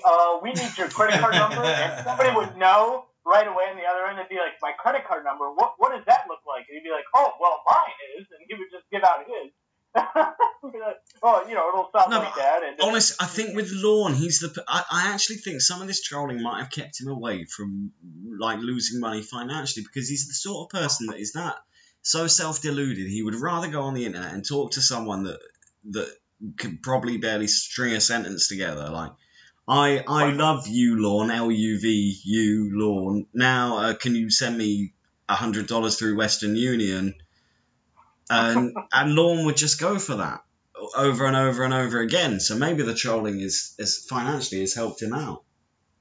Yeah, but what money could he lose? I don't know. I think Lorne would find money like he did with Amanda James. I think he would find money for the... Mom, I need $10,000. I met a woman and I want to buy her something nice. Oh, are you going to get her an engagement ring? No, it's just a shit ton of Dale Earnhardt Jr. shit. Oh, in the new stuff, that was one of my favourite lines as well. When he's sounding all fucking smug, and he goes, "Oh, I've asked her to marry me 4 times, and she's asked me to marry her twice." And Paul says, "Well, you realise when she says she wants you to marry her, she means I want a diamond." Well, I like that line. Well, it's easy. There's a bunch in the claw machine game at Walmart, so yeah, I just got to get some quarters and practice there. Well, Lord would be the guy to propose with a fake ring. Do you have a defining moment, Dan, in all this saga of when Lorne surprised you the most with his stupidity? Like, there's one specific moment where you thought, you know what, I didn't think even he was that dumb. I think you guys touched on it a little bit when he tried to like intimidate somebody on the phone by saying like, "Look, I happen to know." He pulled a David Schumacher. I know law enforcement. I happen to know law enforcement, so you better watch yourself. Like, oh, what? Are you a police officer? Do you know some sort of district attorney or sheriff?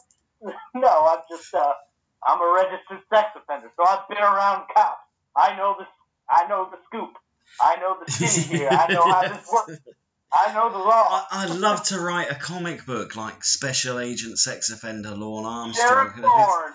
This is Sheriff Lorne's coming to town. Lock up your daughters. No, really, lock them up. He's the sex offender. Yeah. Oh, and then Lorne comes to town. He's like, Lorne's here to save us, but aren't you a sex offender? Mr. Penis only cares about protecting children. I care about fucking kids. Mr. Penis. Deputy Penis. I mean, you can't really decry this stuff too much when you get lines like, I care about fucking kids. I mean, has that ever happened in the history of the internet? And it'll never happen again. You can't say that anything Lorne related will never happen again. No, to another person. To another person. Well, maybe not in our generation. Does it need to? If it happens to Lorne 100 times, that's all we need. But we can only hope in the next generation that our kids are like us and not the Lorne of the group.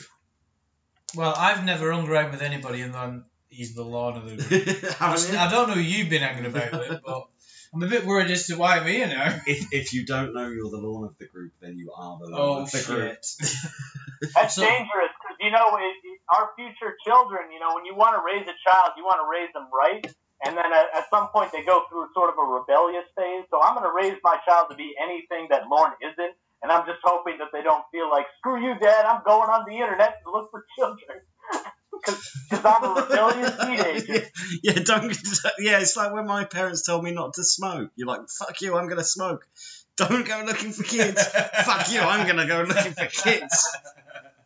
It's like that first Ramona call that we got where Lorne blamed Ramona for the fact that he was getting drunk and said, you don't tell me not to get drunk. Oh, man, that guy. Guys, I've been doing heroin this whole time because you guys didn't tell me not to. Yeah. Exactly. Yeah. You don't take responsibility, Lorne. Well, no one else does. You could come up with that defence at court, couldn't you? And said, do you stand accused of the murder of 5 million people from that country? You know what I mean? It's like, well... Didn't mean to do it. Forward yeah, exactly, yeah. Oh. Nobody else does. Nobody else is you, Lorne. Nobody else. Well, nobody told me not to murder them 1.5 million people. That's right. Case dismissed. If you haven't had strict instructions on what not to do to other people, then it's fine. You're allowed to do everything once to them. Is that? Have you seen that fucking Simpsons where that judge? I can't remember which one it was. There's some ridiculous court trial, and someone says something dead ridiculous, and the judge goes, "I'll allow it." I can't remember what it was. It's something completely stupid, and he just goes, "I'll allow it." I can't remember what it was. Just like as if it said that.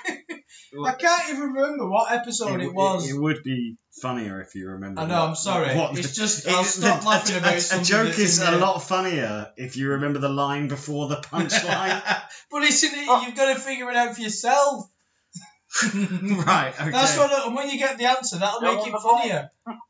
Right. So I need to go and watch every Simpsons episode. Now, my favorite episode, my favorite court scenario from the Simpsons is I'm going to pull a you, Andy. I don't even remember what. Oh, you see, everybody's doing it now. They're like, bring in the evidence, and 10 mailmen come in carrying big bags of mail, and they go, "Here it is, 10,000 letters." Yes, God.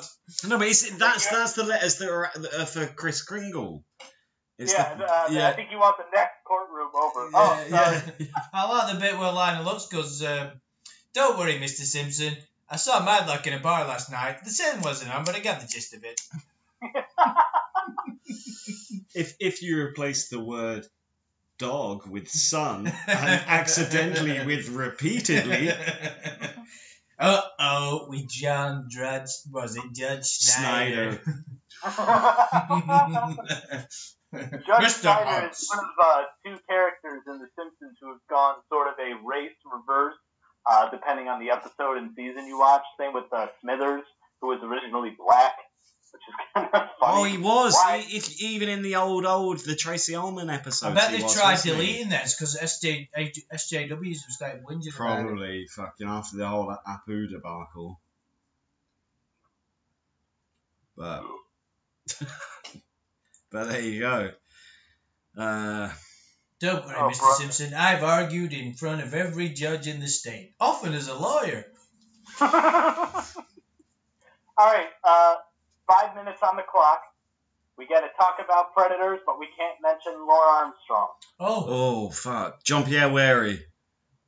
Jean-Pierre Wary. He's still kicking. He's still grooving. He's out there in California State Prison, just living out the rest of that life sentence until he's 198 when he can walk. Is he in for life now? Oh, yeah. Oh, what happened to him? Well, he was a 3-striker. Oh, the TCAP episode was his third strike. Yeah. See, that's very alien to us in the UK because we don't have anything near that. We're just totally shit at giving out sentences, so that 3-strike rule doesn't... And you know what? Thank God baseball exists, because what barrier for consequences would we have if it wasn't 3 strikes? You know? Yeah. It's embedded into the psyche, isn't it? That's the 17th strike and you're out, mister. We don't even have that in the UK. We're shit. We're like, we'll give you 1,000 and you can still fucking... Anyway, that's an all other day. Yeah. They just don't... Kind of the prison system here in America is a little complicated. Yeah, that's a stream for another time. But Predator-wise, Jean-Pierre Wary, another favourite? Somebody in the comments... Lance Armstrong. Oh, the mysterious mustache man from the Kentucky investigation that never he's not in action, he's in traction. Meant to do it? I did not. I never even meant to take steroids. D-Mac, Dustin. Yeah. Damn, Andy, I loved when we read that chat log together, and I wish that video still existed. That was fun. When we both discovered the horrifying nature of Dustin's chat log. Which bit did we stumble across? We were like, oh yeah, it's pretty typical kind of gross shit. And then he's like, go to your refrigerator and grab anything penis-shaped and shove it up your vagina. Oh, man. It's like, you know what? This is what makes me think Lorne isn't quite as bad as what we make him out to be. When you read some, he is. He's just dumber. Yeah. But Dustin is evil. I hate Dustin. I don't really hate Lorne. You know what I mean? I thought we weren't talking about Lorne for that. Oh, sorry. Right, reset it. Reset 5 minutes. Who are we talking about? Getting the can of Coke and shoving it up your vagina. Yeah, that's right. So how do we go about that then? Well, get a can of Coke. I've actually got a Fanta. Right, get it. That'll do. Shove it up your mangina. That would have been great if the decoy after get a can of Coke. It's Diet Coke, okay. Kind of, yeah. Oh, man. They make little tiny 8-ounce bottles of Coke now. That would have been funny to send back to them. Like, oh, you like this? Who's your second favourite Predator, Dan? I assume Lorne is your first. Yeah, I would have to say first. I can't help I have so many in my top 10, but I love me some good Dan Allen. And the best thing about Dan Allen is that he's dead. And I'm okay with that. And it's not like he was an old man that died. He was a relatively young, healthy-ish looking guy. He just died. and if only all the other predators could follow in his footsteps. So so he's your second favourite predator by default because he's dead. Wait, but Dan, the more importantly, do you wish death on all of the predators? No, but I applaud it when it does come. Okay. Isn't that what the Phelps do? What, who? The Phelps. What, the swimmers? No, that crazy family. The picket line shit. Oh, yeah, the Westboro Baptist. Yeah, there was a Louis Theroux documentary about Yeah. it. Because this is totally different, but the picket line, fucking... war veterans. Yeah, and the family are crying, and you're just thinking you are just like the worst people they are, ever. They are horrible. And they believe that because God has chosen certain things to happen, that they should be celebrated. So that all actions are an act of God. And they're the ones. They have the picket signs that say God hates faggots and things like that. They are fucking disgusting. But they believe what they're doing is right. It doesn't make it right. No, of course it isn't. I believe there's been some other laws passed since, because it used to be legal to picket a fucking funeral and start. You could argue freedom of speech. Yeah, but they tried to change. They tried to change it because families of the people were getting emotionally distressed. Yeah, I'm not surprised. There is an interesting asterisk, an actual legal term, and you're probably familiar with it. What's referred to as fighting words. Now, if I went into a bar that you and Adam and Andy, you guys are hanging out, and I said, hey, your mom sucked my dick last night, and you could say, all right, well, hey, buddy, just leave me alone. I said, no, fuck you, you asshole, freedom of speech. I can say whatever I want. But if I'm being inherently and objectively offensive to you, you have a right to retaliate and say and do what you want to say. Yeah. Because you can't just say and do whatever you want to say and do without consequences. So if I took that to court and said, I was just exercising freedom of speech, I don't know why you asked me. You can say... You mean by ordering a murder? I was just exercising freedom of speech. Yeah. It's ridiculous. You can't Have the Rolling Stones killed. A reasonable person can't just walk up and start berating somebody with words and insults and not expect any sort of retaliation. No. So yeah, that's that's an appropriate clause to that law. If that went to court, then you would have a right to say it was invoked retaliation. But it's somebody not considering the feelings of other people that really gets to me, because it's like they can quietly believe what they want. It's not a problem. Your beliefs are your own, and you should be allowed them. But if you're shoving them in people's faces when they've got dead relatives, they're at the funeral crying for their lost need to son, do brother, that. sister, and they see the signs and they're like, you know what? God does hate fags. I'm going to go join that religion and get what they're about because they know what's going on.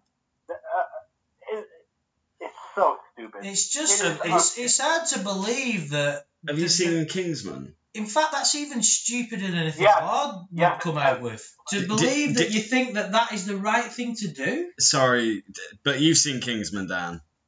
Yes, and I know exactly what you're talking about. Yeah, the church fight scene is fantastic. It's like literally a Hollywood director just taking his anger out on the Westboro Baptist Church. How do you think, hey, I want to have a scene where the hero of our story murders 100 people. In a church.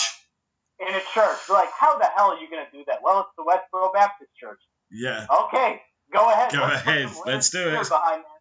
Yeah, hell yeah. Fucking A. Sometimes my own country. Oh, brother. We were going to do it. But with a country so populated, you're always going to have these, and with a country with a... I mean, not to say our country doesn't have a shady past, but you have a much more recent shady past. You know what? It's funny because I can... That's very judgmental, I'm enough that I can argue and understand a lot about what we're fighting for. And to be honest, neither sides are terribly wrong or even misguided.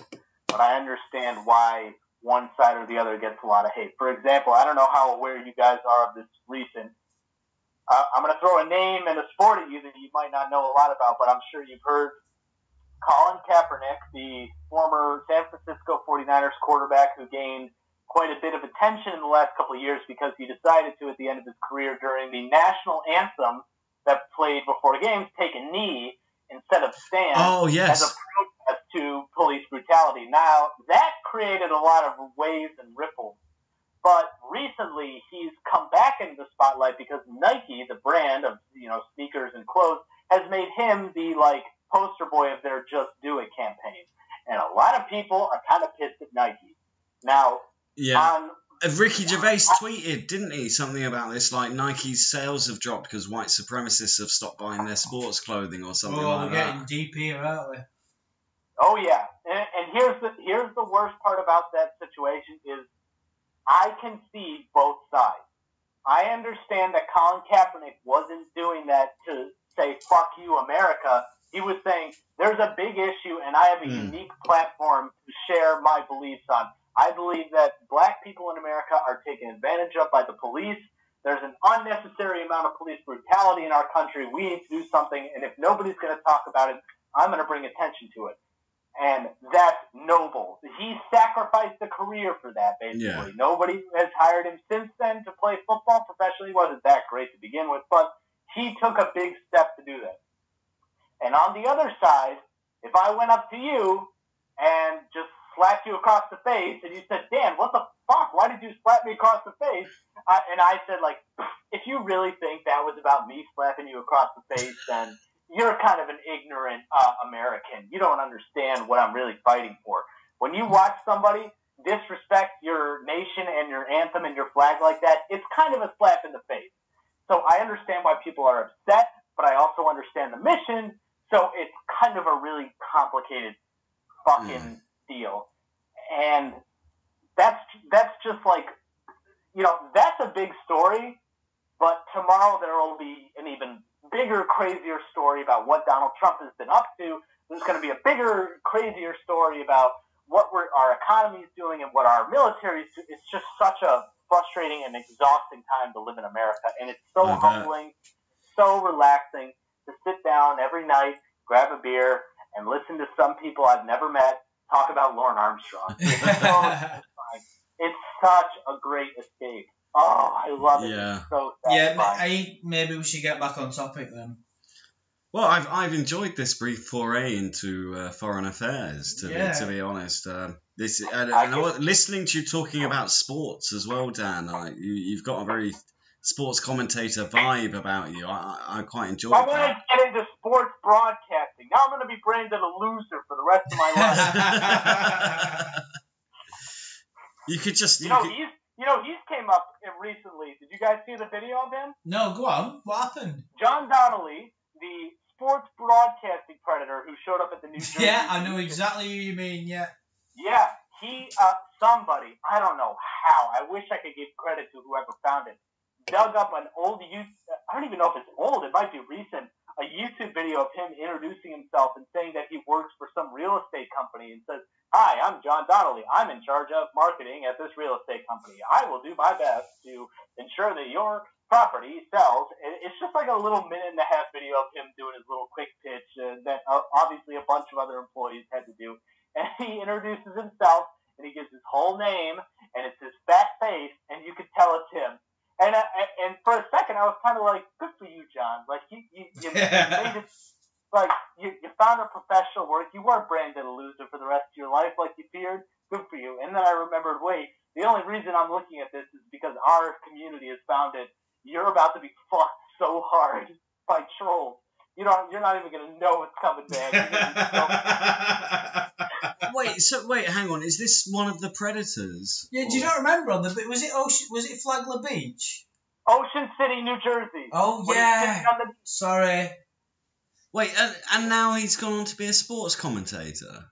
No, he's working like something with a real estate company. Real low key, but he did a little video. How long ago was this? Sorry to interrupt. How long ago was this? Did you find this out, Dan?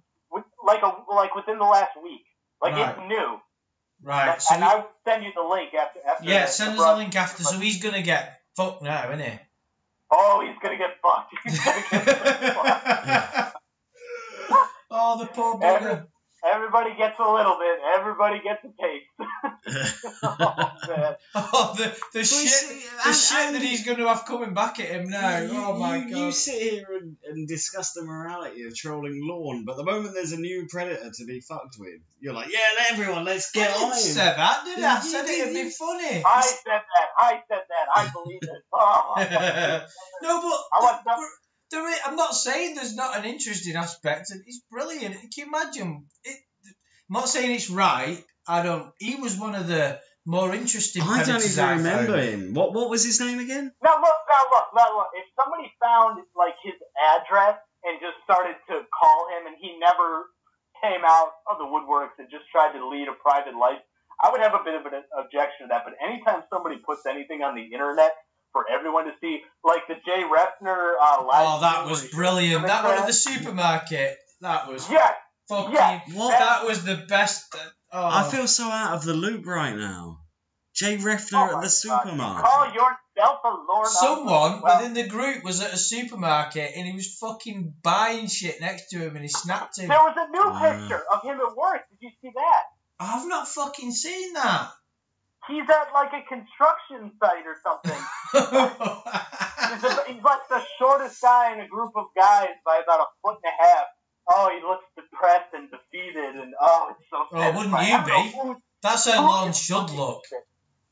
Oh man, yeah. But I would love somebody to call John Donnelly and be like, "Hey, so would it be wise if I, didn't have enough money for this house that I should take out a loan?" And he'd be like, "Yeah, you can do that." And he'd go, "Well, now I'm going to be branded a loner for the rest of my life." Yeah, that could be his. Yeah, that'll be his ultimate comedy catchphrase, wouldn't it? I want to buy a big house because I want to go into sports broadcasting. The thing is, he probably doesn't even remember he said that. This is the problems that Lorne has. He doesn't remember what he wanted to do. He doesn't. Oh, totally. He doesn't. Lorne doesn't remember the crazy shit he said in the chat log, but we've all ingrained it into our fucking psyche. That's the best part of when we start to troll somebody new, when we quote their own lines to them. No, that was the greatest Lorne moment ever when he lost his shit over his own words. So good. The thing is, it was a copy and paste. It was a total copy and paste. Absolutely copy. And he went crazy. He said, "You disgusting." How dare you say this horrible shit on my channel? And all, really on his high horse. It's like, it's your own words, Lord. That was the video we did, and it was called Lord Armstrong, the gift that keeps on giving. Yeah. And it was about that, him reacting and going nuts to his own fucking all someone did was copy and paste a segment of the chat log. It was a pretty nasty segment. And he went fucking crazy. He kicked off why are you people posting this stupid shit on my channel? You really are fucked up. Yeah, if you would say something like that, you must be horrible. It was like Lorne from the future having a go at his past self.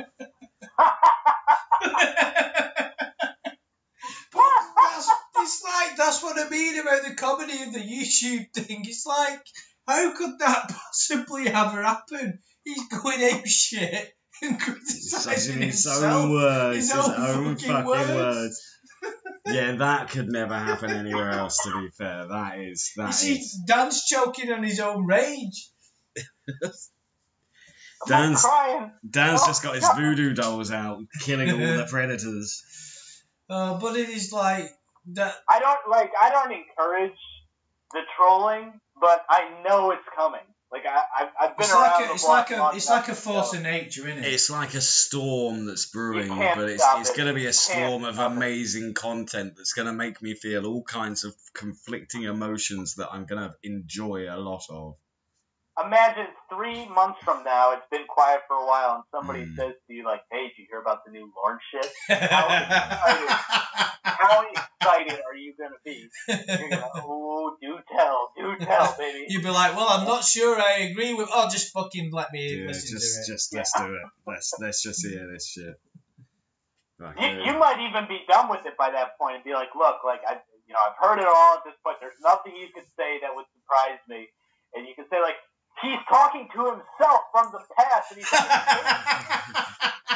having a homosexual relationship with himself right now. Got him to believe that he's travelled back in time to sort himself out.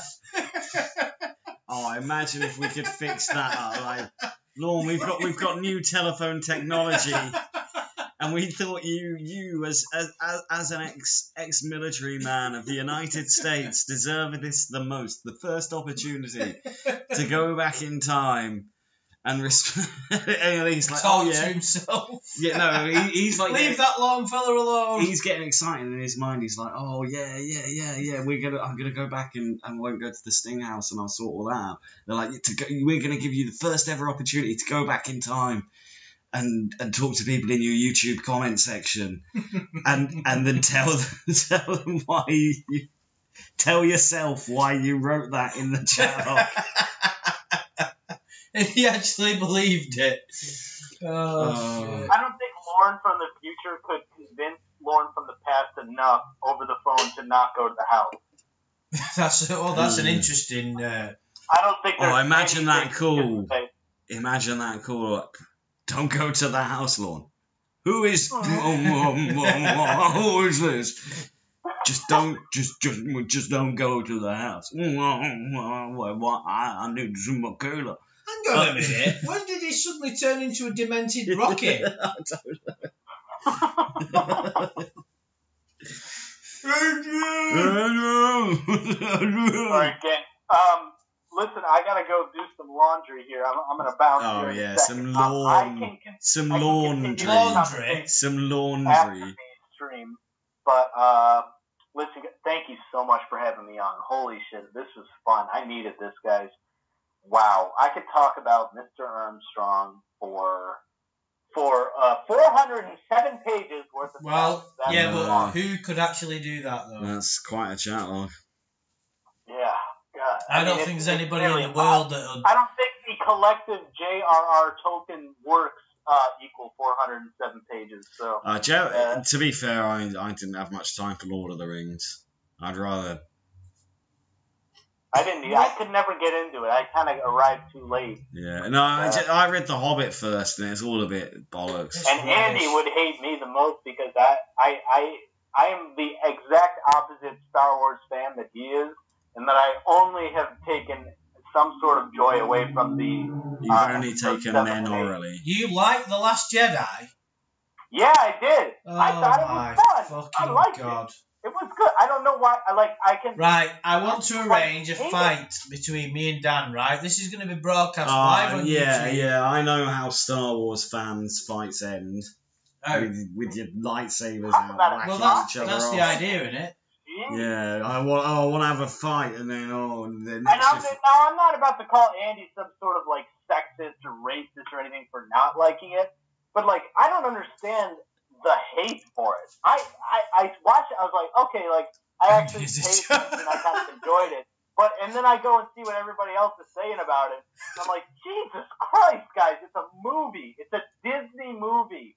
Relax. Yeah. You got that right. It bloody is a Disney movie, and that's the problem. And that's the thing. Oh, jeez. Oh, come on. No. I haven't even watched these movies, but Bedknobs and Broomsticks was a damn good movie. And hang on a minute. How does this amazing looking female are able to better the whole Jedi Order with no training at all? How was that ever happening? What are you talking about? That's right. She's a Disney princess. Based in fiction. Nothing is real. Right, but none of this makes any sense to me. We're not here to talk about this. Of course we are. That's the purpose of this. We're not here to talk about fictional characters. I've tried to make that clear. I'm the biggest Marvel Cinematic Universe fan on the planet. When Avengers 3 ended and Thanos snapped his finger, spoiler alert, and half of the entire universe disintegrated, I was in shock. I was heartbroken. I was destroyed. But when I find out that in Avengers 4 that everybody's just going to come back and everything's going to be okay and maybe the other older actors are going to be done and maybe dying, I get it. It's a movie franchise. I get it. But it's still, I enjoy the story. I enjoy the characters. I love talking. You're a weirdo. Oh, shut up. Oh, jeez. Go fuck your mom. Oh no! Fuck your mother. You know, we can have debates all night, and the only thing we can agree on is that Lauren's breath probably smells like shit. So I disagree with you there. I'd say it's half weak coffee, half mac and cheese. I'd say it's fags and coffee. Those things stick on your breath the most. Fags and coffee. I mean, cigarettes and coffee for the American audience. Not he might have sucked men off. But We can all agree it won't smell pleasant. I'm going to bounce and let Andy revel in his hatred for the last Star Wars movie for the next 45 minutes, and you guys can enjoy that, but I gotta go. All right, it's been good. It's been good, Dan. Yeah, thanks for joining us, Dan. In, mate. I'll be in touch very soon, guys. Take care. Thank you very much for having me on. Well, thanks for coming in, mate. Yeah, take it easy, dude. Thanks for your insight. Yes, anytime, guys. Take care. Bye-bye. You too. Bye. Right, Dan is gone. So there's just me and you. Yeah, it's just the two of us, as Will Smith would say. Shall I go and get some more beers? That sounds like a good idea, but I need a piss. I'll try and entertain the vain masses while Andy goes and gets some more beverages.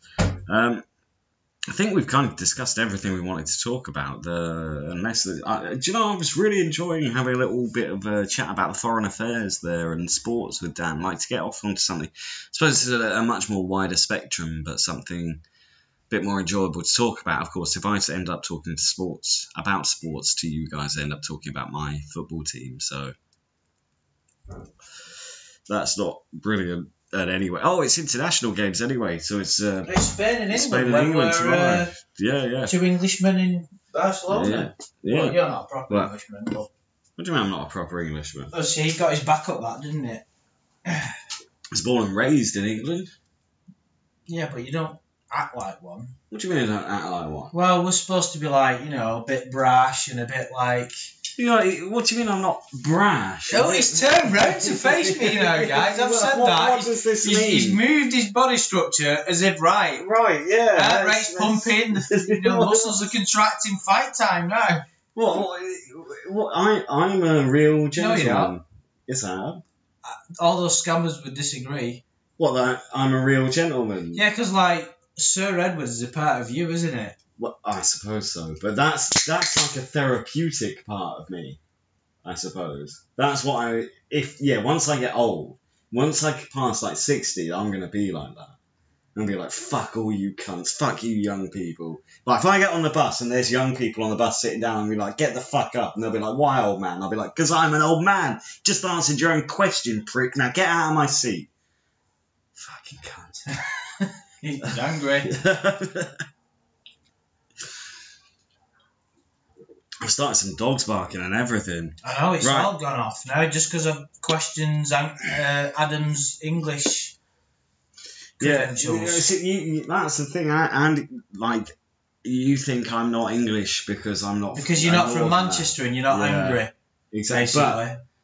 But I'm also Irish. I am English and Irish. It is, right, he pretends to have these kind of cool afflictions. To say, I've got a little bit of Irish in me, and also I've got a lot of Irish. Apparently, some of my native people from back in earlier parts of my family were in the original Australian Aborigines, and I'm actually really, really cool. Do you know what I mean? No, I'm just Irish and English. No, you're That's not. all. Yes, I am. That's all. Making it up. Why would I make that up? Why would make you sound more interesting? All right. I was born in a test tube. Thank you. And finally, we get to the truth. So you tell it like it is. Basically, what happened was they were trying to perfect the perfect baby, and they failed miserably. Oh boy, did they fuck it up! No, and then the next test tube was long. They had the world's greatest scientists, so Steve Hawkins was there. No, Lon Armstrong. No, Tom Kennelly. Stephen Hawkins. Adam was in the next one. Well, no, I'm the baby they created. There was John Pierre Weir. I'm the baby they made.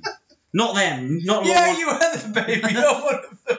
Not Lorne. You're Lorne.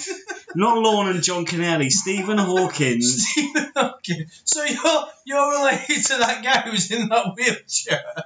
That's which test tube you came out of. Yeah, he put me in a test tube. Stephen Hawkins put you in a test tube. He created the Test tube. potion. What potion? The potion to create me. Right, but we've already established that was next to a load of test tubes.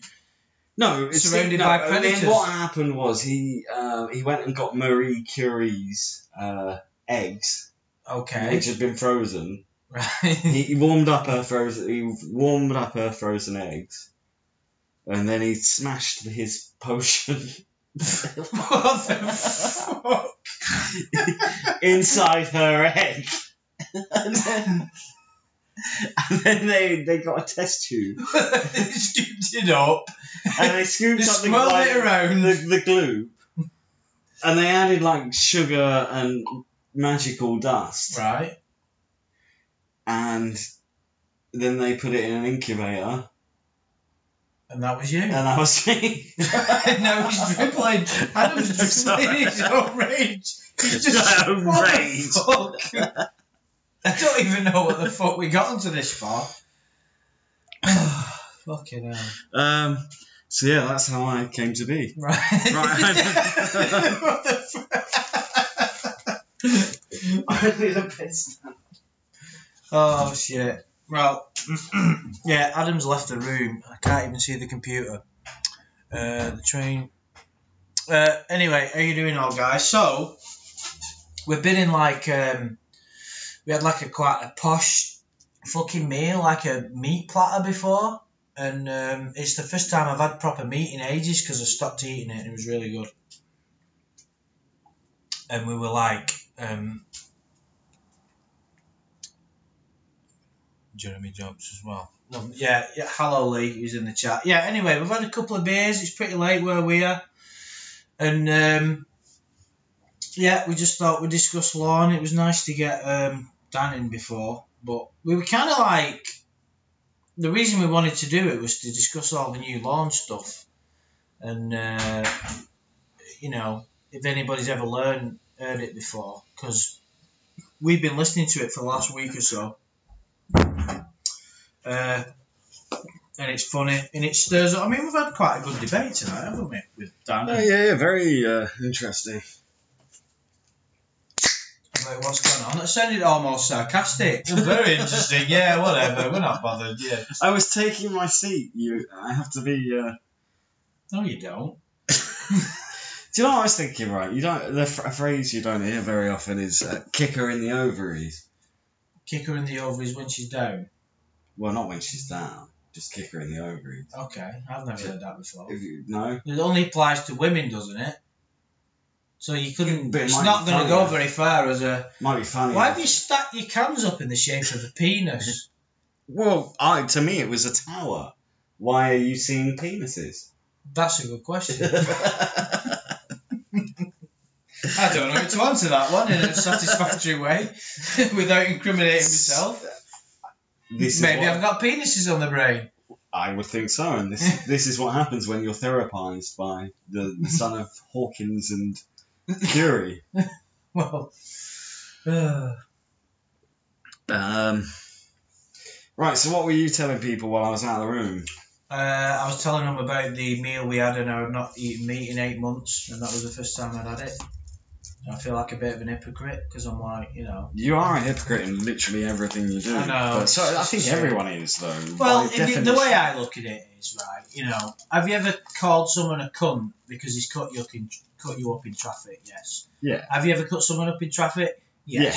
So yeah. everybody's a fucking hypocrite. Swings and roundabouts, really. It's the swings and roundabouts of cunts.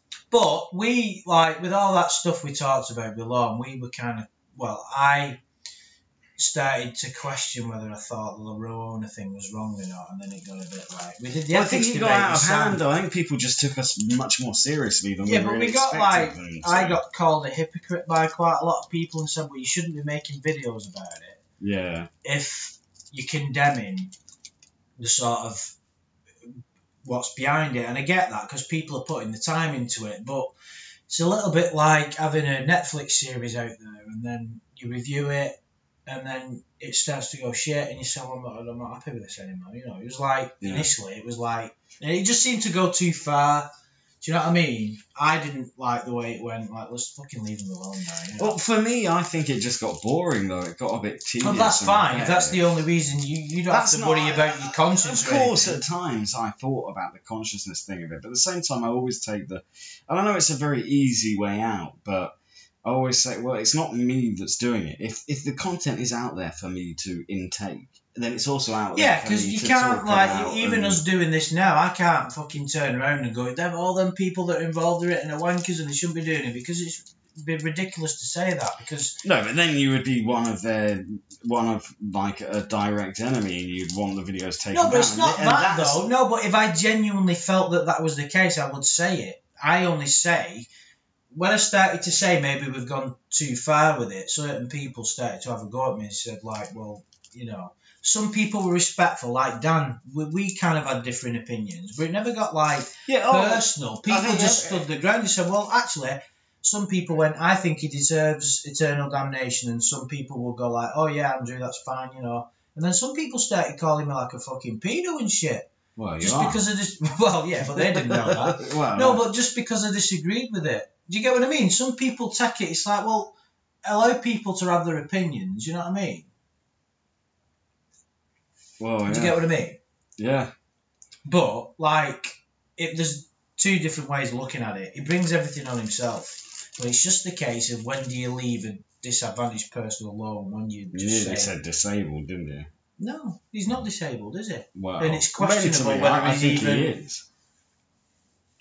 Mentally, I think he could well be disabled. That's what it means. So is it for to keep? The thing is, no government has, or no. We're not talking about a government because a government no organisation, no scientific body has ever diagnosed what the fuck Lorne has wrong with him.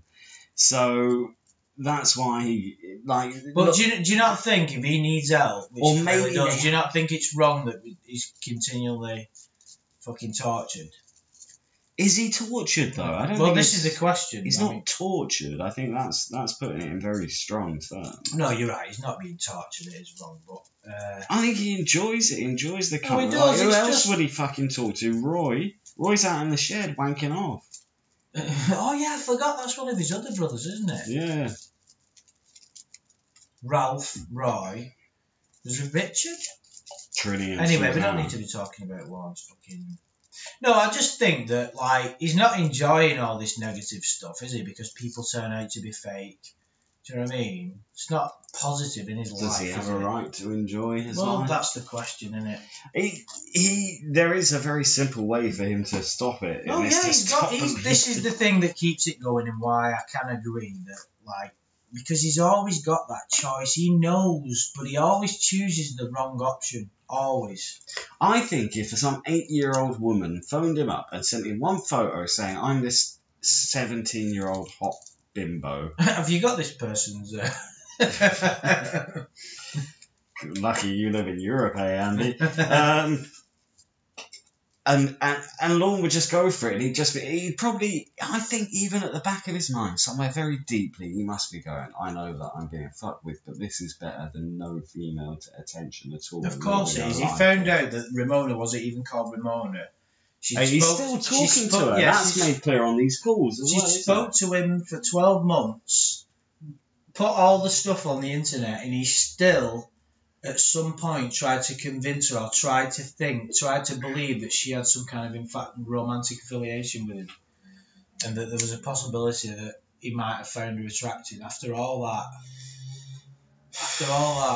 I mean, that is fucked, really. But does that not then sort of add more weight to what I say? Is at the back of his mind, he already knew that's why he took it the way he did. That's why he's still talking to her.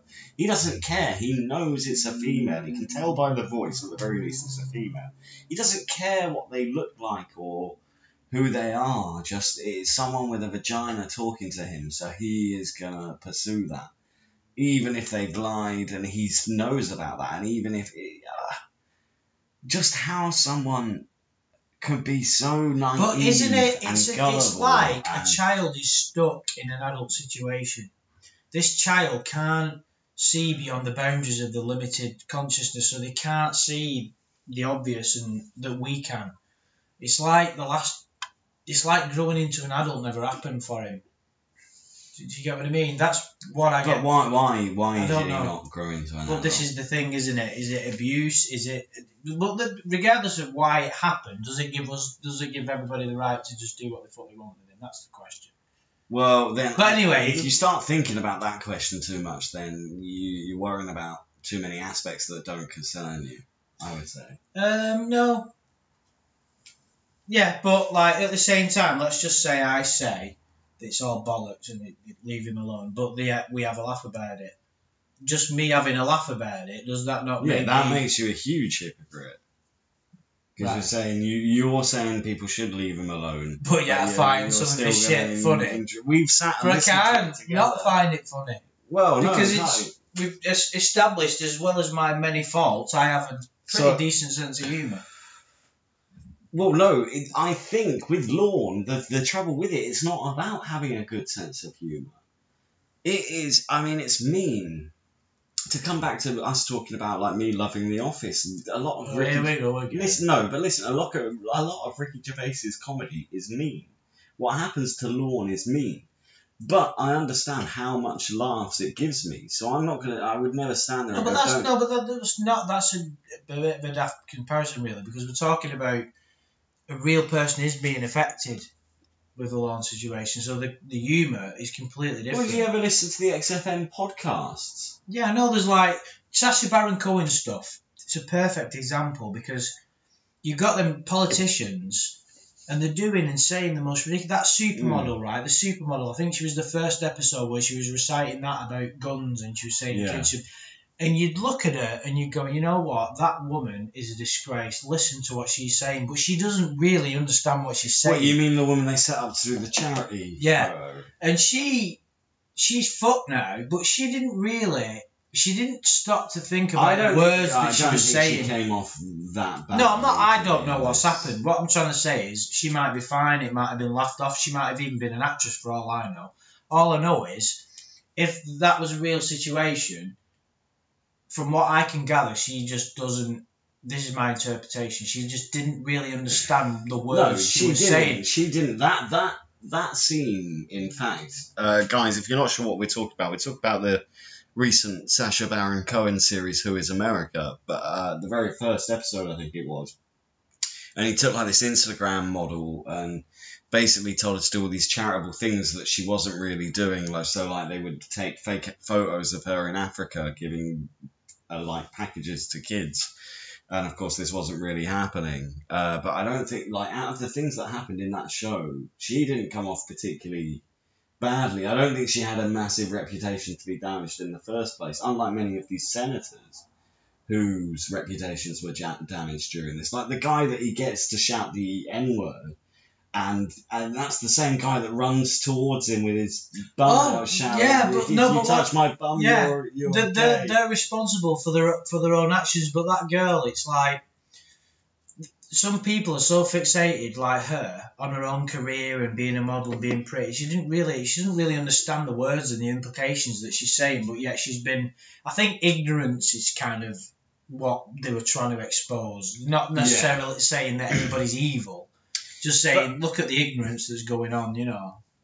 But it's still, I'd feel sorry for that girl. I mean, if she was caught up in it, saying them things about like guns. And I think kids. she was led on. That was one of the more morally questionable scenes in it. She was kind of led to do all the things she did in it. Yeah, but she made her own decisions, and it's like it's up to you if you want to decide that, you know. Well, but it is you can draw a very similar parallel to that and what is happening with Lord. Well, that's why we brought it up, though. Yeah. That's the whole point of the. You know.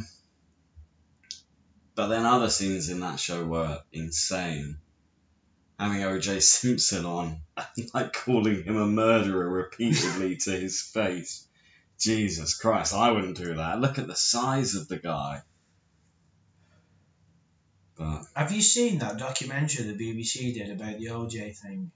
It was about 4.5 hours long, and it highlighted everything because I'm so like naive, I think, when it comes to American politics, and it talked about like the sort of race wars that were going on when OJ was really famous, and then he got done for murder, and it was just brilliant. Have you never seen it? Like one of the best documentaries I've like ever seen ever. No, I watched the dramatisation of the O.J. Simpson case. That was awesome. American Crime Story. Yeah, it's just so like the real documentary that BBC put together with like sort of courtroom settings and all that. It's just fucking amazing. We can see the chat, guys, but we're not turning the camera on. By the way, hopefully you can hear us a little bit better now, because I think we got a little bit warped into chatting to each other. Yeah, it was Adam's fault. Well, I was talking about something I'm passionate about, O.J. Simpson. Yeah, but how long have we been? What time are we at? I was nearly doing it. We're going 2 hours. Oh no, fuck your mom. But there's still a lot of people in the chat, isn't there? Oh yeah. Yeah. Yeah. It's still a party. A party. Yeah. So it's difficult to get your head around with so many different time zones out there. Well, it's nice. That's a little bit racist, Mark. Mark. Yeah. I don't trust BBC. What do you mean? Doesn't trust big. Oh, you. Oh. Yeah, Mark. You bastard. Stop saying shit like that. No. Don't. Well, nobody should believe media outlets. He means the media organisation, the BBC. And no one should trust the BBC. They've been having huge paedophilic rings going on for many, many years. What kind of beers are we having? Estrella Dam. No, Spazzy. What's that? Spazzy wants us to come on camera. No, we can't. No, we can't, I'm afraid. We are expecting the Mexican cartel to arrive at any moment, and that could cause some serious sort of copyright issues. Yeah. When they show up. No, it's not going to happen tonight. Not that we're doing anything other than just drinking beer, of course, in Spain. You know, when you've got all this kind of crazy stuff going on. But, yeah, hey, Rocker. How you doing? And he's trying to read the chat. He's just like, they can't. What's that? They're both naked. They're both naked. Well, not actually, although I did change my clothes only a couple of minutes ago. Yeah, he had for to unspecified reasons. The semen off. I wasn't going to be so graphic, but there you go. You're catering to your audience, aren't you? Yeah. Well, they don't want to eat my catering. Certainly not. No. Yeah. So, what's been going on in the news today?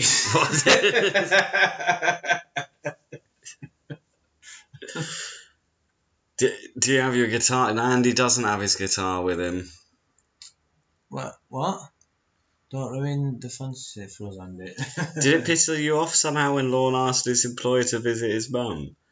No, I thought that led to the most hilarious line of chat in all the new stuff.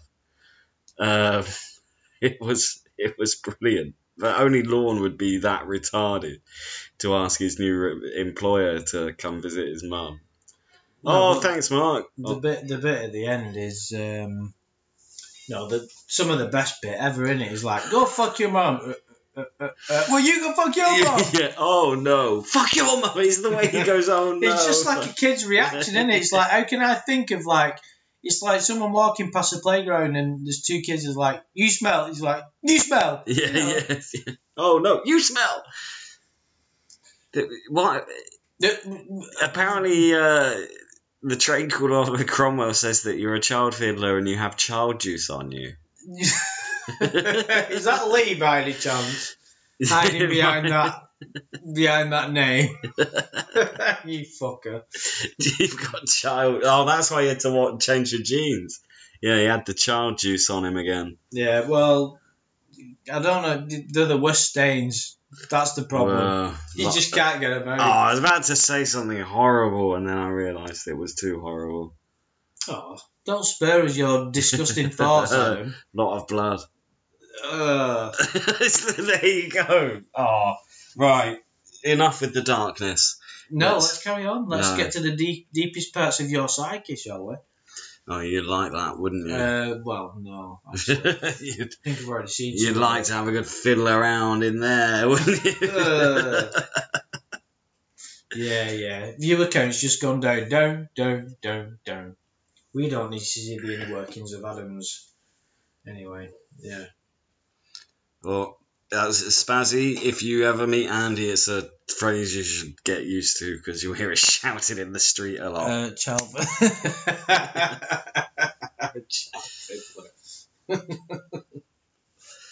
Wouldn't it be funny though if like somebody like me did all them videos and then it ended up being I was one? Do you know what I mean? It's like you could be like the Callum's Corner of pedos. Someone did actually like there was it was ages ago like there was like 2 or 3 different people with different avatars in my YouTube comments that start referring to me and saying you are the real pedo. The reason that you're doing it is because you're fulfilling your fantasies through lawn. I always thought that about your channel. It was like a guide how not to do it. It's like, not to do it. That is the idea. No. Don't do this. Go to Andrew Burkett's channel and learn how to groom a child without mistakes.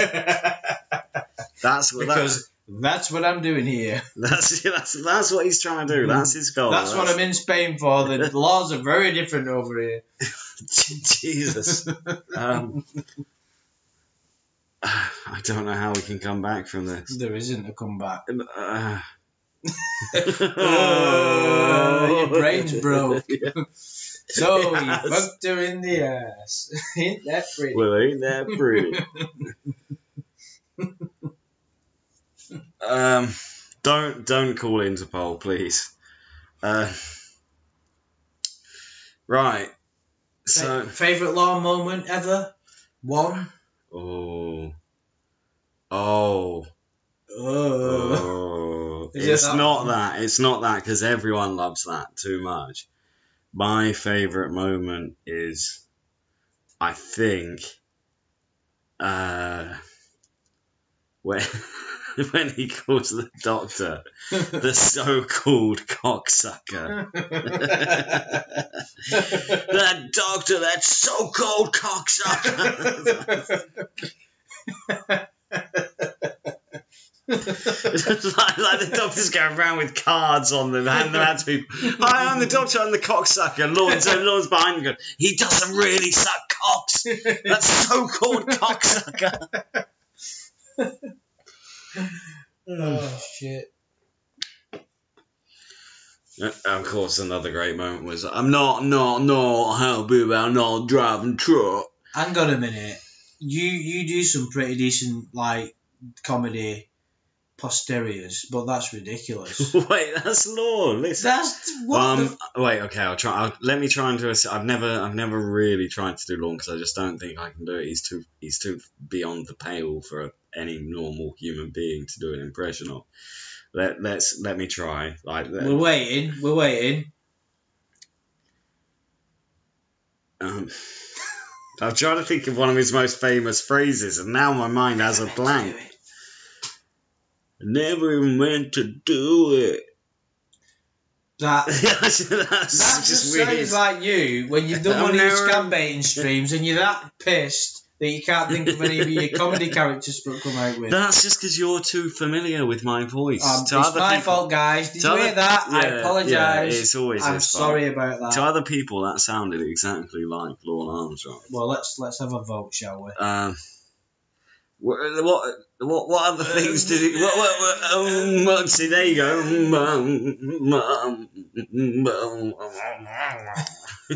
Well, just think about there's like, hey girl. He's like, hey girl. He's like, that's pretty good. Hey girl. Yeah, but you can't really go wrong with that. No, you can't, can you? Yeah, what are his famous? So what did he say at the house? I can feel it on my butt.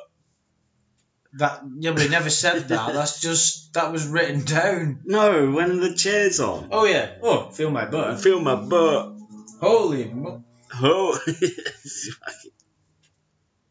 Hi, hey, sir. Oh, God. Right, put it.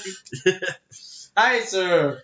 That is a classic. It's just like Hi, sir. The look on his face. someone put a picture on Facebook and it was like happy Lorne, sad Lorne, and there was a picture of Lorne's face just before when Casey Moreau stood there, and then there was a picture of his face with Chris Hansen was sat.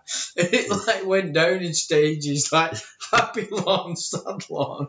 Oh, but that is what happened. Like he went in there well happy. He was like, oh. But to have your whole reality shattered like that, it's like 1 minute you've got this beautiful girl in front of you. You think she's underage. You're going to fulfill your fantasies. You're going to live happily ever after. You're the greatest guy in the world. So you've just had a gun pointed at you. You're going to be on national TV. You go into prison. I think you take more pleasure in Lorne's downfall than anyone else I've ever known. No, I'd laugh. Maybe laughter, definitely.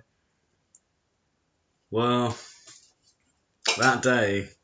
The day of reckoning. When you called me up and told me I've hit rock bottom, I'm watching the extended Holy Grail and eating Cheerios and masturbating repeatedly, and you were crying. And that's the day I knew that you had a problem too. Well, and that's why I'm here. This is supposed to be rehab, isn't it? Well, no, you're here for a brief send-off before we put you into the eternal coffin tight next Ways clinic, and in there you'll meet a lovely lady called Casey. This sounded alright. This. You meet a lovely lady called Casey and her father Paul, but he's not a real father. And the whole thing will turn out to be a figment of your imagination, just because of the amount of drugs they're going to give you in the hospice. Oh my God, that poor man. What's Lee babbling on about now? Yo, Japan and Chile. Oh, it's postponed. Okay, well, he's talking about football. I don't think... Oh, soccer, sorry, for our American... Probably we have more Americans here than Britishers. So... Anyway, back to the subject at hand, which is Adam's a paedophile. That was never the subject. That's never been the subject. I thought that's what we were talking about. That's never been the subject of anything other than court cases. And that will not be the subject here this evening. Yeah, those have all been banished. The records have been banished. I do the banishing. And so we've established John Pierre Weir is your second favourite. Yeah. Do you have another one that's like one of your faves? The rest I all find, like, the only ones I really found comedic elements in were Lorne and John Pierre Weary. Oh, Michael Siebert's kind of funny. Why is that? I'd love to know why you think that one is a standout. Because it's just the way he comes in for a second time. You mean because of his mental illness and the fact that he had an axe in his head? No. Don't use it against me. I'm asking you. Come on, they set it up. Take the way it was edited. It's their fault. It's meant to be funny. So why are you finding? Oh, look, I catch this guy for the second time. And I go, oops! Yeah. I've just caught you trying to fuck another kid. This guy had a big scar right across his head. Something bad's happened to that motherfucker. Still doesn't excuse you. I'm not saying it does. Doesn't. There's no excuse for trying to fuck children. Of course there is.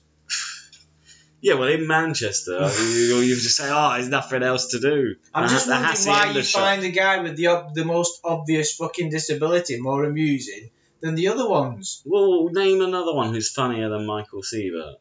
Dusty McFetridge. Well, yeah. Yeah, he's got a disability. No, that's why I'm fucking saying that. They're all fucking... Who's John Kennelly? Yeah. He's got the biggest disability. What's his disability? He loves McDonald's. Didn't you go on the way home from the airport? What, no? Yeah, you did. What? When? Today? Yeah. No, I didn't. What, you telling me you don't eat McDonald's at all? No, I do eat McDonald's. So what are you on about then? Well, but I didn't go today on the way home. Oh, that's fine. Sorry. Sorry, guys. You didn't go today. I haven't had a McDonald's in over a week. Yeah, but when I go to McDonald's, it's to eat some nuggets. It's not to fuck a child. That was the reason that. I know when you see the golden arches, that to you represents like an 8-year-old's bottom gleaming at you, I've never thought of it that way, but now that you... What, now that what? Now that's all you can think about.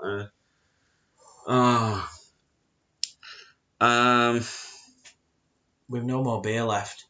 Well, we've got whiskey and cola. Oh, right. Well. Right. Good.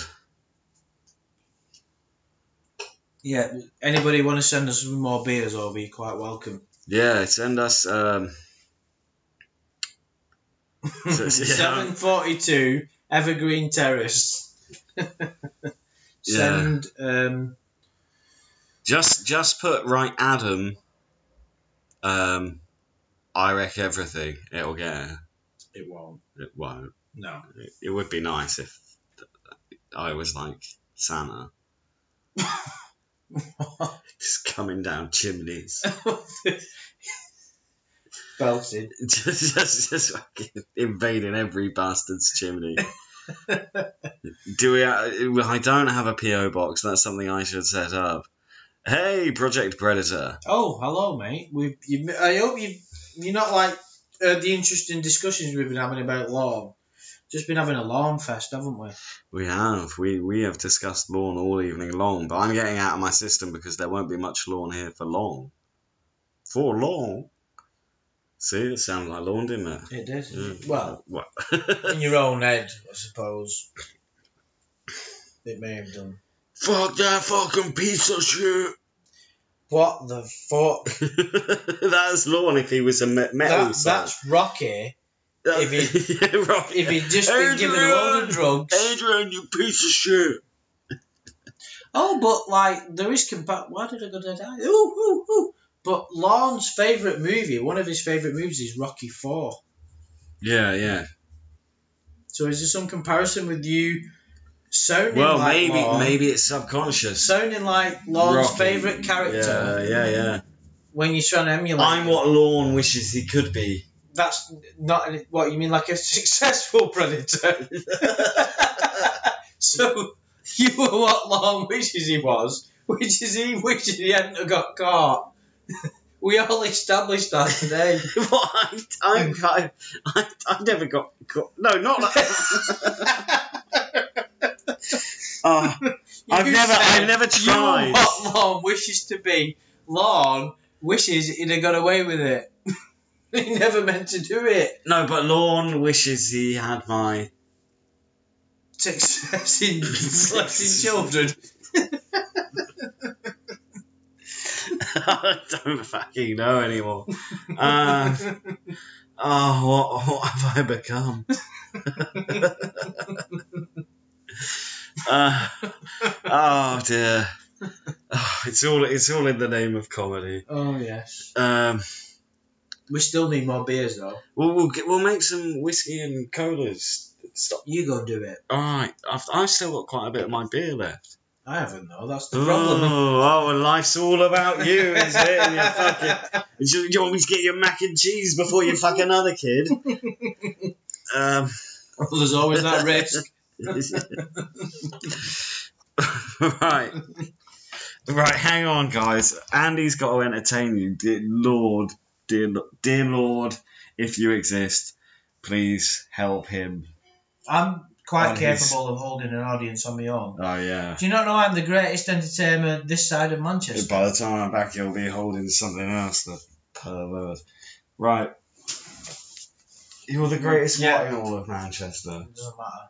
Cock of the North. Just carry on making the drinks, will you? So, yeah. He looks like a corpse, everybody that's watching. He looks like a corpse that's just got off the bed. And now he's giving me fingers. He looks like a walking corpse. Do you know why he's obsessed with The Walking Dead that much? Is because he looks like an extra from The Walking Dead. But that went shit. You know, I didn't even bother watching the end series of that. Has anybody seen it? And yeah, what's train called Oliver? Clockhead of the North. Yeah, why do you always spell in strange capitals, Lee? You've got cockhead and then it's spazzy emoji for fuck's sake. Yeah, cheers for that. Yeah, But well, the thing is, we've drunk quite a lot tonight, so we've kind of like got to a point where there's none fucking left, and we're like, shit, we're running out of beer now, and we bought quite a lot. And like I said, Adam stacked up his cans in the shape of a fucking penis. It's really weird as I'm looking at it. There's fucking something a bit odd about this guy. But yeah, so we've kind of run out. We've drunk our beers, and we've got like Adam's obsessed with rum because I think he thinks it makes him sound sophisticated rather than drinking fucking vodka. Do you know what I mean? It's like, oh, I'll have a rum and coke. It's like, posh speaking fucker. Do you know what I mean? But I don't fucking drink that shit in Manchester. We just drink lager. Do you know what I'm saying? So I'm not Liam Gallagher, don't I? But we've all got a bit of that in us. So who's listening to the new I pressed the caps by accident. Nothing wrong with rum. Well, it is if you're... Oh, he's brought the rum in teacups. It's whiskey, and I didn't have any... All the cups have gone missing. Shit. All the glasses have gone missing, so we have to drink it in mugs. Right. Okay. Is that right? Yeah. Yeah, I was just letting... Well, it's alright for me. It's whether you're trying to be some kind of posh... Oh, boy. He's just spilled. A tiny bit. He's all over his bed now. It's alright. He's spilling it everywhere.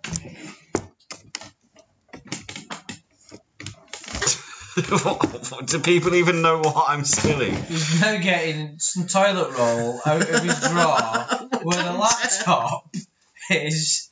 He's got a cup in one hand, which looks like a teacup, with alcohol in it. He's mopping up a stain with toilet paper on the bed that's stacked up near a fucking load of cans that look like a penis. To you, what they look like the a fuck penis. is going on in this universe? And he's now waving this fucking... He's waving it in my face, this fucking piece of tissue that looks like he's wiped off some kid. And now he's studying it. What the fuck? Look at that tin of penises there. Look at that tin of penises. What is wrong with you? And what does a tissue that's been wiped off a kid look like? That one. How do you know? You told me. I did not. Yes, you did. Stop lying. You have been molesting children. I don't remember doing that. That's not going to work every time. I don't know what you're talking about. What? I don't know. Right. Let's change the subject. Alright, fourth favourite predator. Donald Morrison. Donald Morrison, oh yeah. No, Jim Roush. No, you can't fucking Jim. Yeah. Like, I came to be there for a section. Jim Roush, the way his police interview is pretty fucking funny. My videos about him were great. Were they? Yeah. That's what got you into it, wasn't it? Not the Jim Roush stuff, no. Oh. I just liked all that stuff he did, like how to fuck kids and those kind of videos. Did it work for you? No, I never tried it. Why did you watch them then? Just when this guy's fucking mental. And you thought, I know, I'll invite him to where I live. That'll be good. I'll give him lots of beers. You weren't invited. You found my address and arrived.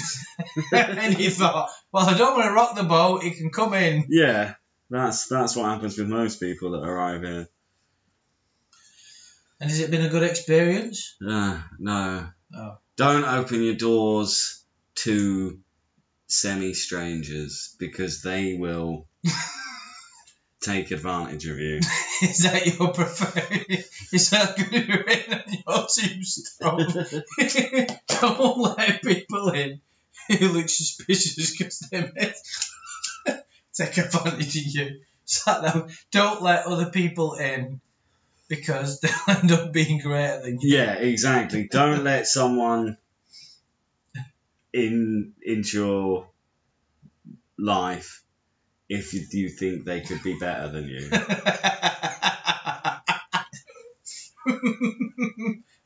Guys, Adam the philosopher. That's all I can fucking say. fucking Fucking phrases. Aristotle, eat your arse. I'm. He's a friend first, a boss second, probably an entertainer third. A philosopher fourth. Yeah. Probably a mathematician fifth. Well, yeah. Although you were getting confused with the amount of beers we were buying and the financial situation behind it. No, I wasn't. I was just saying get your money out. And now you're mopping up your mess with toilet paper on the bed near the tin of penises. It's from blowing my nose. Still doing it. Oh, the tin of penises. He's right near it. You. Oh no! What happens if I touch the tin of penises? Jeez, everyone in the room turns gay. The power of the tin of fucking penises. That's what I'm elaborate. Imagine I put my hands in like fucking Excalibur. Don't touch the mug of eternal stench. This big bright light will just shine Nobody shall out. pass without my permission. Look, it's not Beetlejuice. There's no penises. It's not in Labyrinth. No, he's holding the tin of penises. Because I'm proving that it's not a penis. It's a tin. What It's is a it? tower of beers, right, Andy? Right. Look at this. Look But at it's this. shaped like what? What? Anything that is shaped in a It's line. not shaped like an orange, is it? No, it's not circular. No. Well, there you go. So But it what doesn't shape? actually- It's not circular, so we've established what it isn't. It's not. Well- It's not actually like a penis. If you're going to be that pedantic about it, though, is it? I mean, because a penis is kind of thinner, followed by a bulbous head. Is it? Thinner than followed by a bulbous head. Yeah. Can we have some photographic evidence of this? Oh, you've tried this before. All right, I thought it was going to work this time. I do. I've been fooled again. Never mind. So you know what penises look like?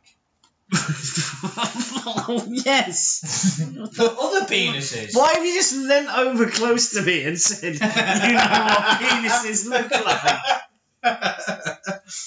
You know what sex is, right?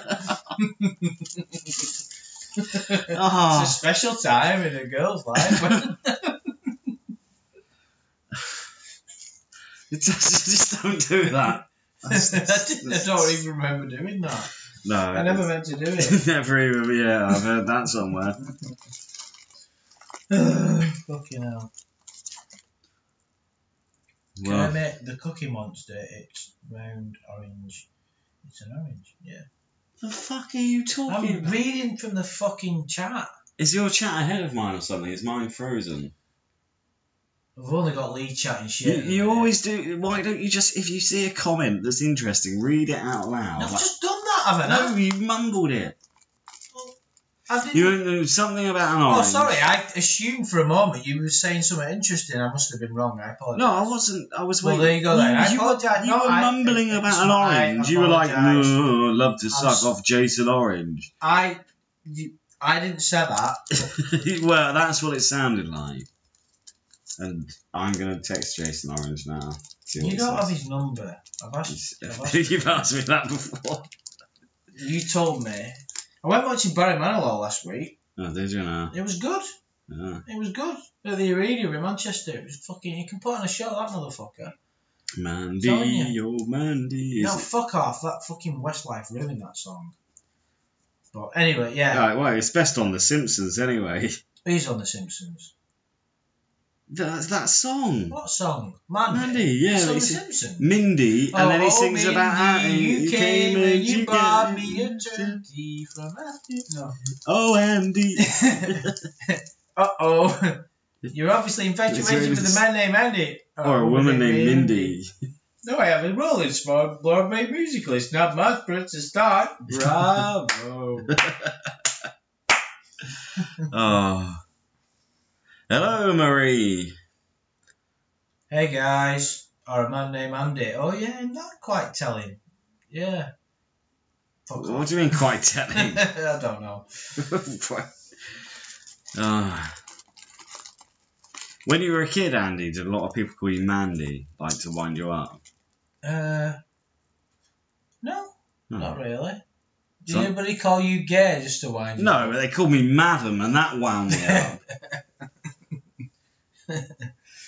I suppose if I spoke to Lorne, because he often, like when he said, you ever notice when he says goodbye, he goes "mba," you'd be like "mba, mba." Well, yes, handsome. Yeah. We're ahead of their time. Oh yeah, they're fucking misunderstood geniuses. I actually have a story about Hanson. Oh, I don't want to name and shame my best friend from when I was a kid, who is still pretty much my best friend. So I have just named and shamed him, but only a few people know who he is.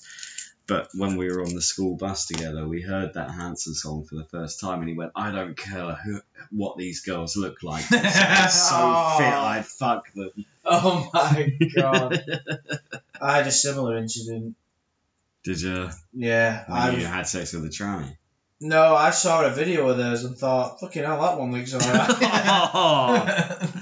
It was only when the postman pointed out you were jerking off that you realised it was a man. And it was in front of a fucking girl that I really fancied as well. That was the bad part about it. Wow. There was no recovery from there. What, you wanked off over a boy in front of Whoa, you're twisting the story here. Let's get back to the truth. And the truth was, I was at an orphanage passing out toys to disadvantaged children. See, because that's the kind of guy I am. Even when you try to come up with an excuse, you can't just leave children out of it. But disadvantaged children need help the most, don't they? Oh, well, I bet you'd say that. You and Jimmy Savile.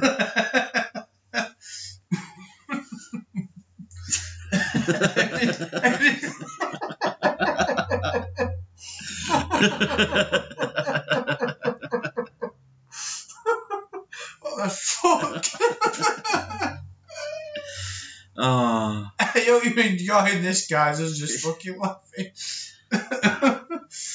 Well, someone's got to take control here. I don't even know what we're laughing about now. You and Jimmy Savile. Oh, yeah. You like the documentary filmmaker about me and Jimmy Savile. Yeah. And this is me like 50 years later after he died. But I don't know how to cope. This is you trying to grieve for Jimmy Savile, looking for solace in any middle school you can find. Finding solace in a fucking apartment in Barcelona and doing random live streams. I sounded like a dinosaur attack from outside. Did you hear that? It was just a car. Oh, Just a normal sounded car. like a fucking some kind of T-Rex. Probably just a car going over a sheet of metal. Alright. That's a shame.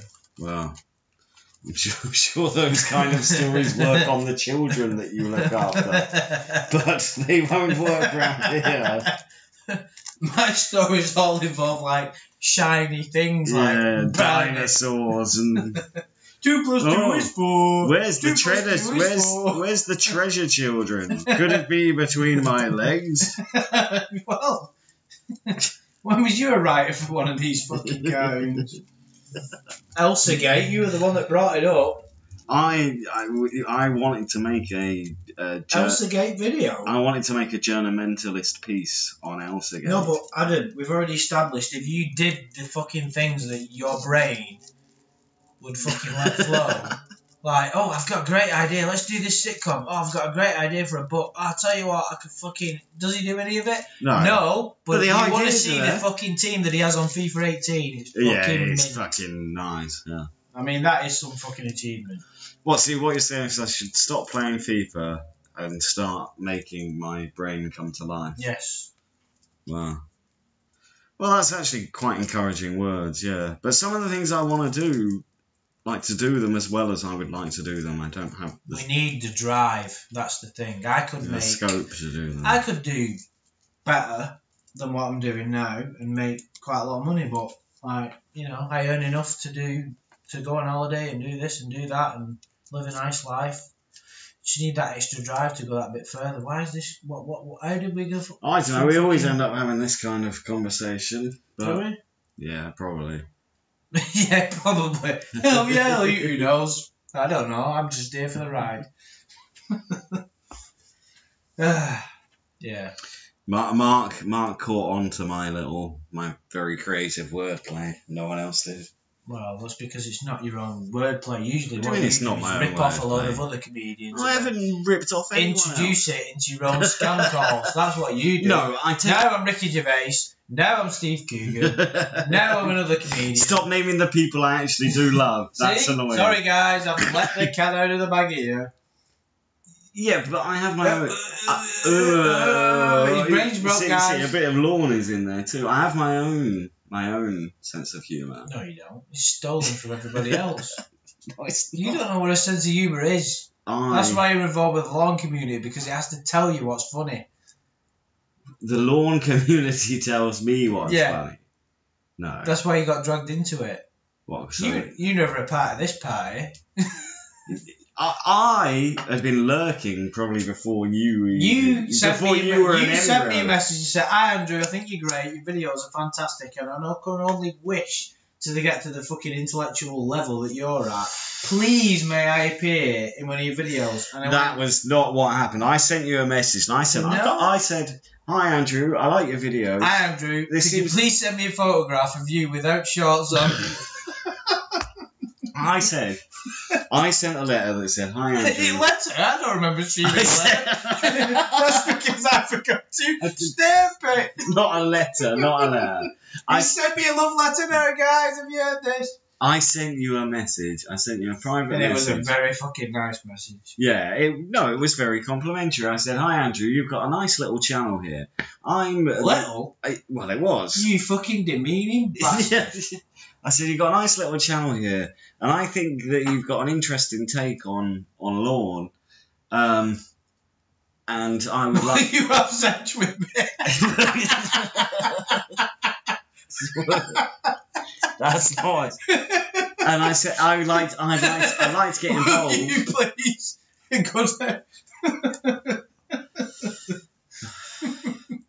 Anyway, then Andy saw my channel and he replied back and said, do you like being sucked off?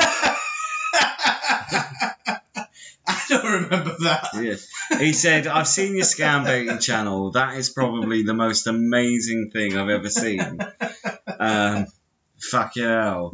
And he said, "Do you think I would get any, like, even if I got 1% of your power from your semen, I would take I don't remember this. I would take the risk of 1,000% AIDS." He said that. and just go to town. And I said, "All right, Andy." And then, so that happened. And anyway, we both survived. And then he said, "Do you want to go on one of my lawn videos?" And I said, "All right." And that was it. That was that. And here we are today. Still friends. Talking shite.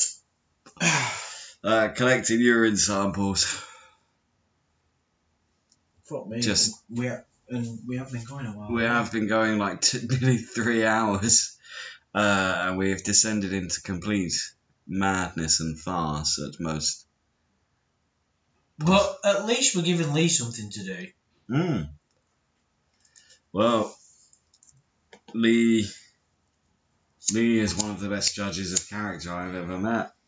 Why did he single you out? No, he singled you out.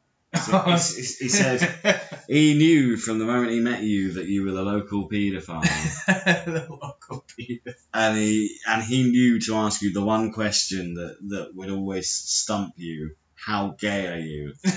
Because you can never answer. Like, what? No one knows what's past infinite, do they? So.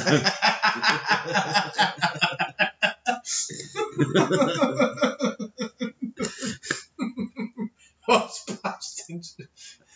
No, I think Lee's capable. He's guilty of coming up with the greatest quote that I've ever probably heard anybody ever say, which is, "I'm going to rage quit life." Oh shit! That's a phrase that maybe a lot of these predators should have considered. I'm going to rage quit life. Well, I'll tell you what, Lee, you're a dickhead, but I love that fucking comment. You'll go down in history, mate. In fact, I'm going to send a message to Sony to get them to make you your own trophy on the PSN network. Yeah. But they've got that many requests for trophies for Adam that they might be a little strict. They don't get requests. They just give me trophies. Well, They just say, "Here, have another trophy. Thanks for logging in. We love you." Stuff like that. yeah. And what really happens? Nothing. Sometimes I get a nasty message from another FIFA player. Right. I think. Do we have much more to say? No, probably not. Probably not. We've gone on a long time. I hope you guys have enjoyed it. It's been fun. Yeah, a drunken kind of bizarre ranting. Very bizarre ramblings this evening. So I hope you guys have enjoyed. Oh, Yeah, let's just quit. let's just stop this now. Right. Thanks for joining us, guys. Thanks for joining me, Andy. Well, I couldn't not do, could I? No, not really. Anyway. Right. Goodbye, everyone. Bye.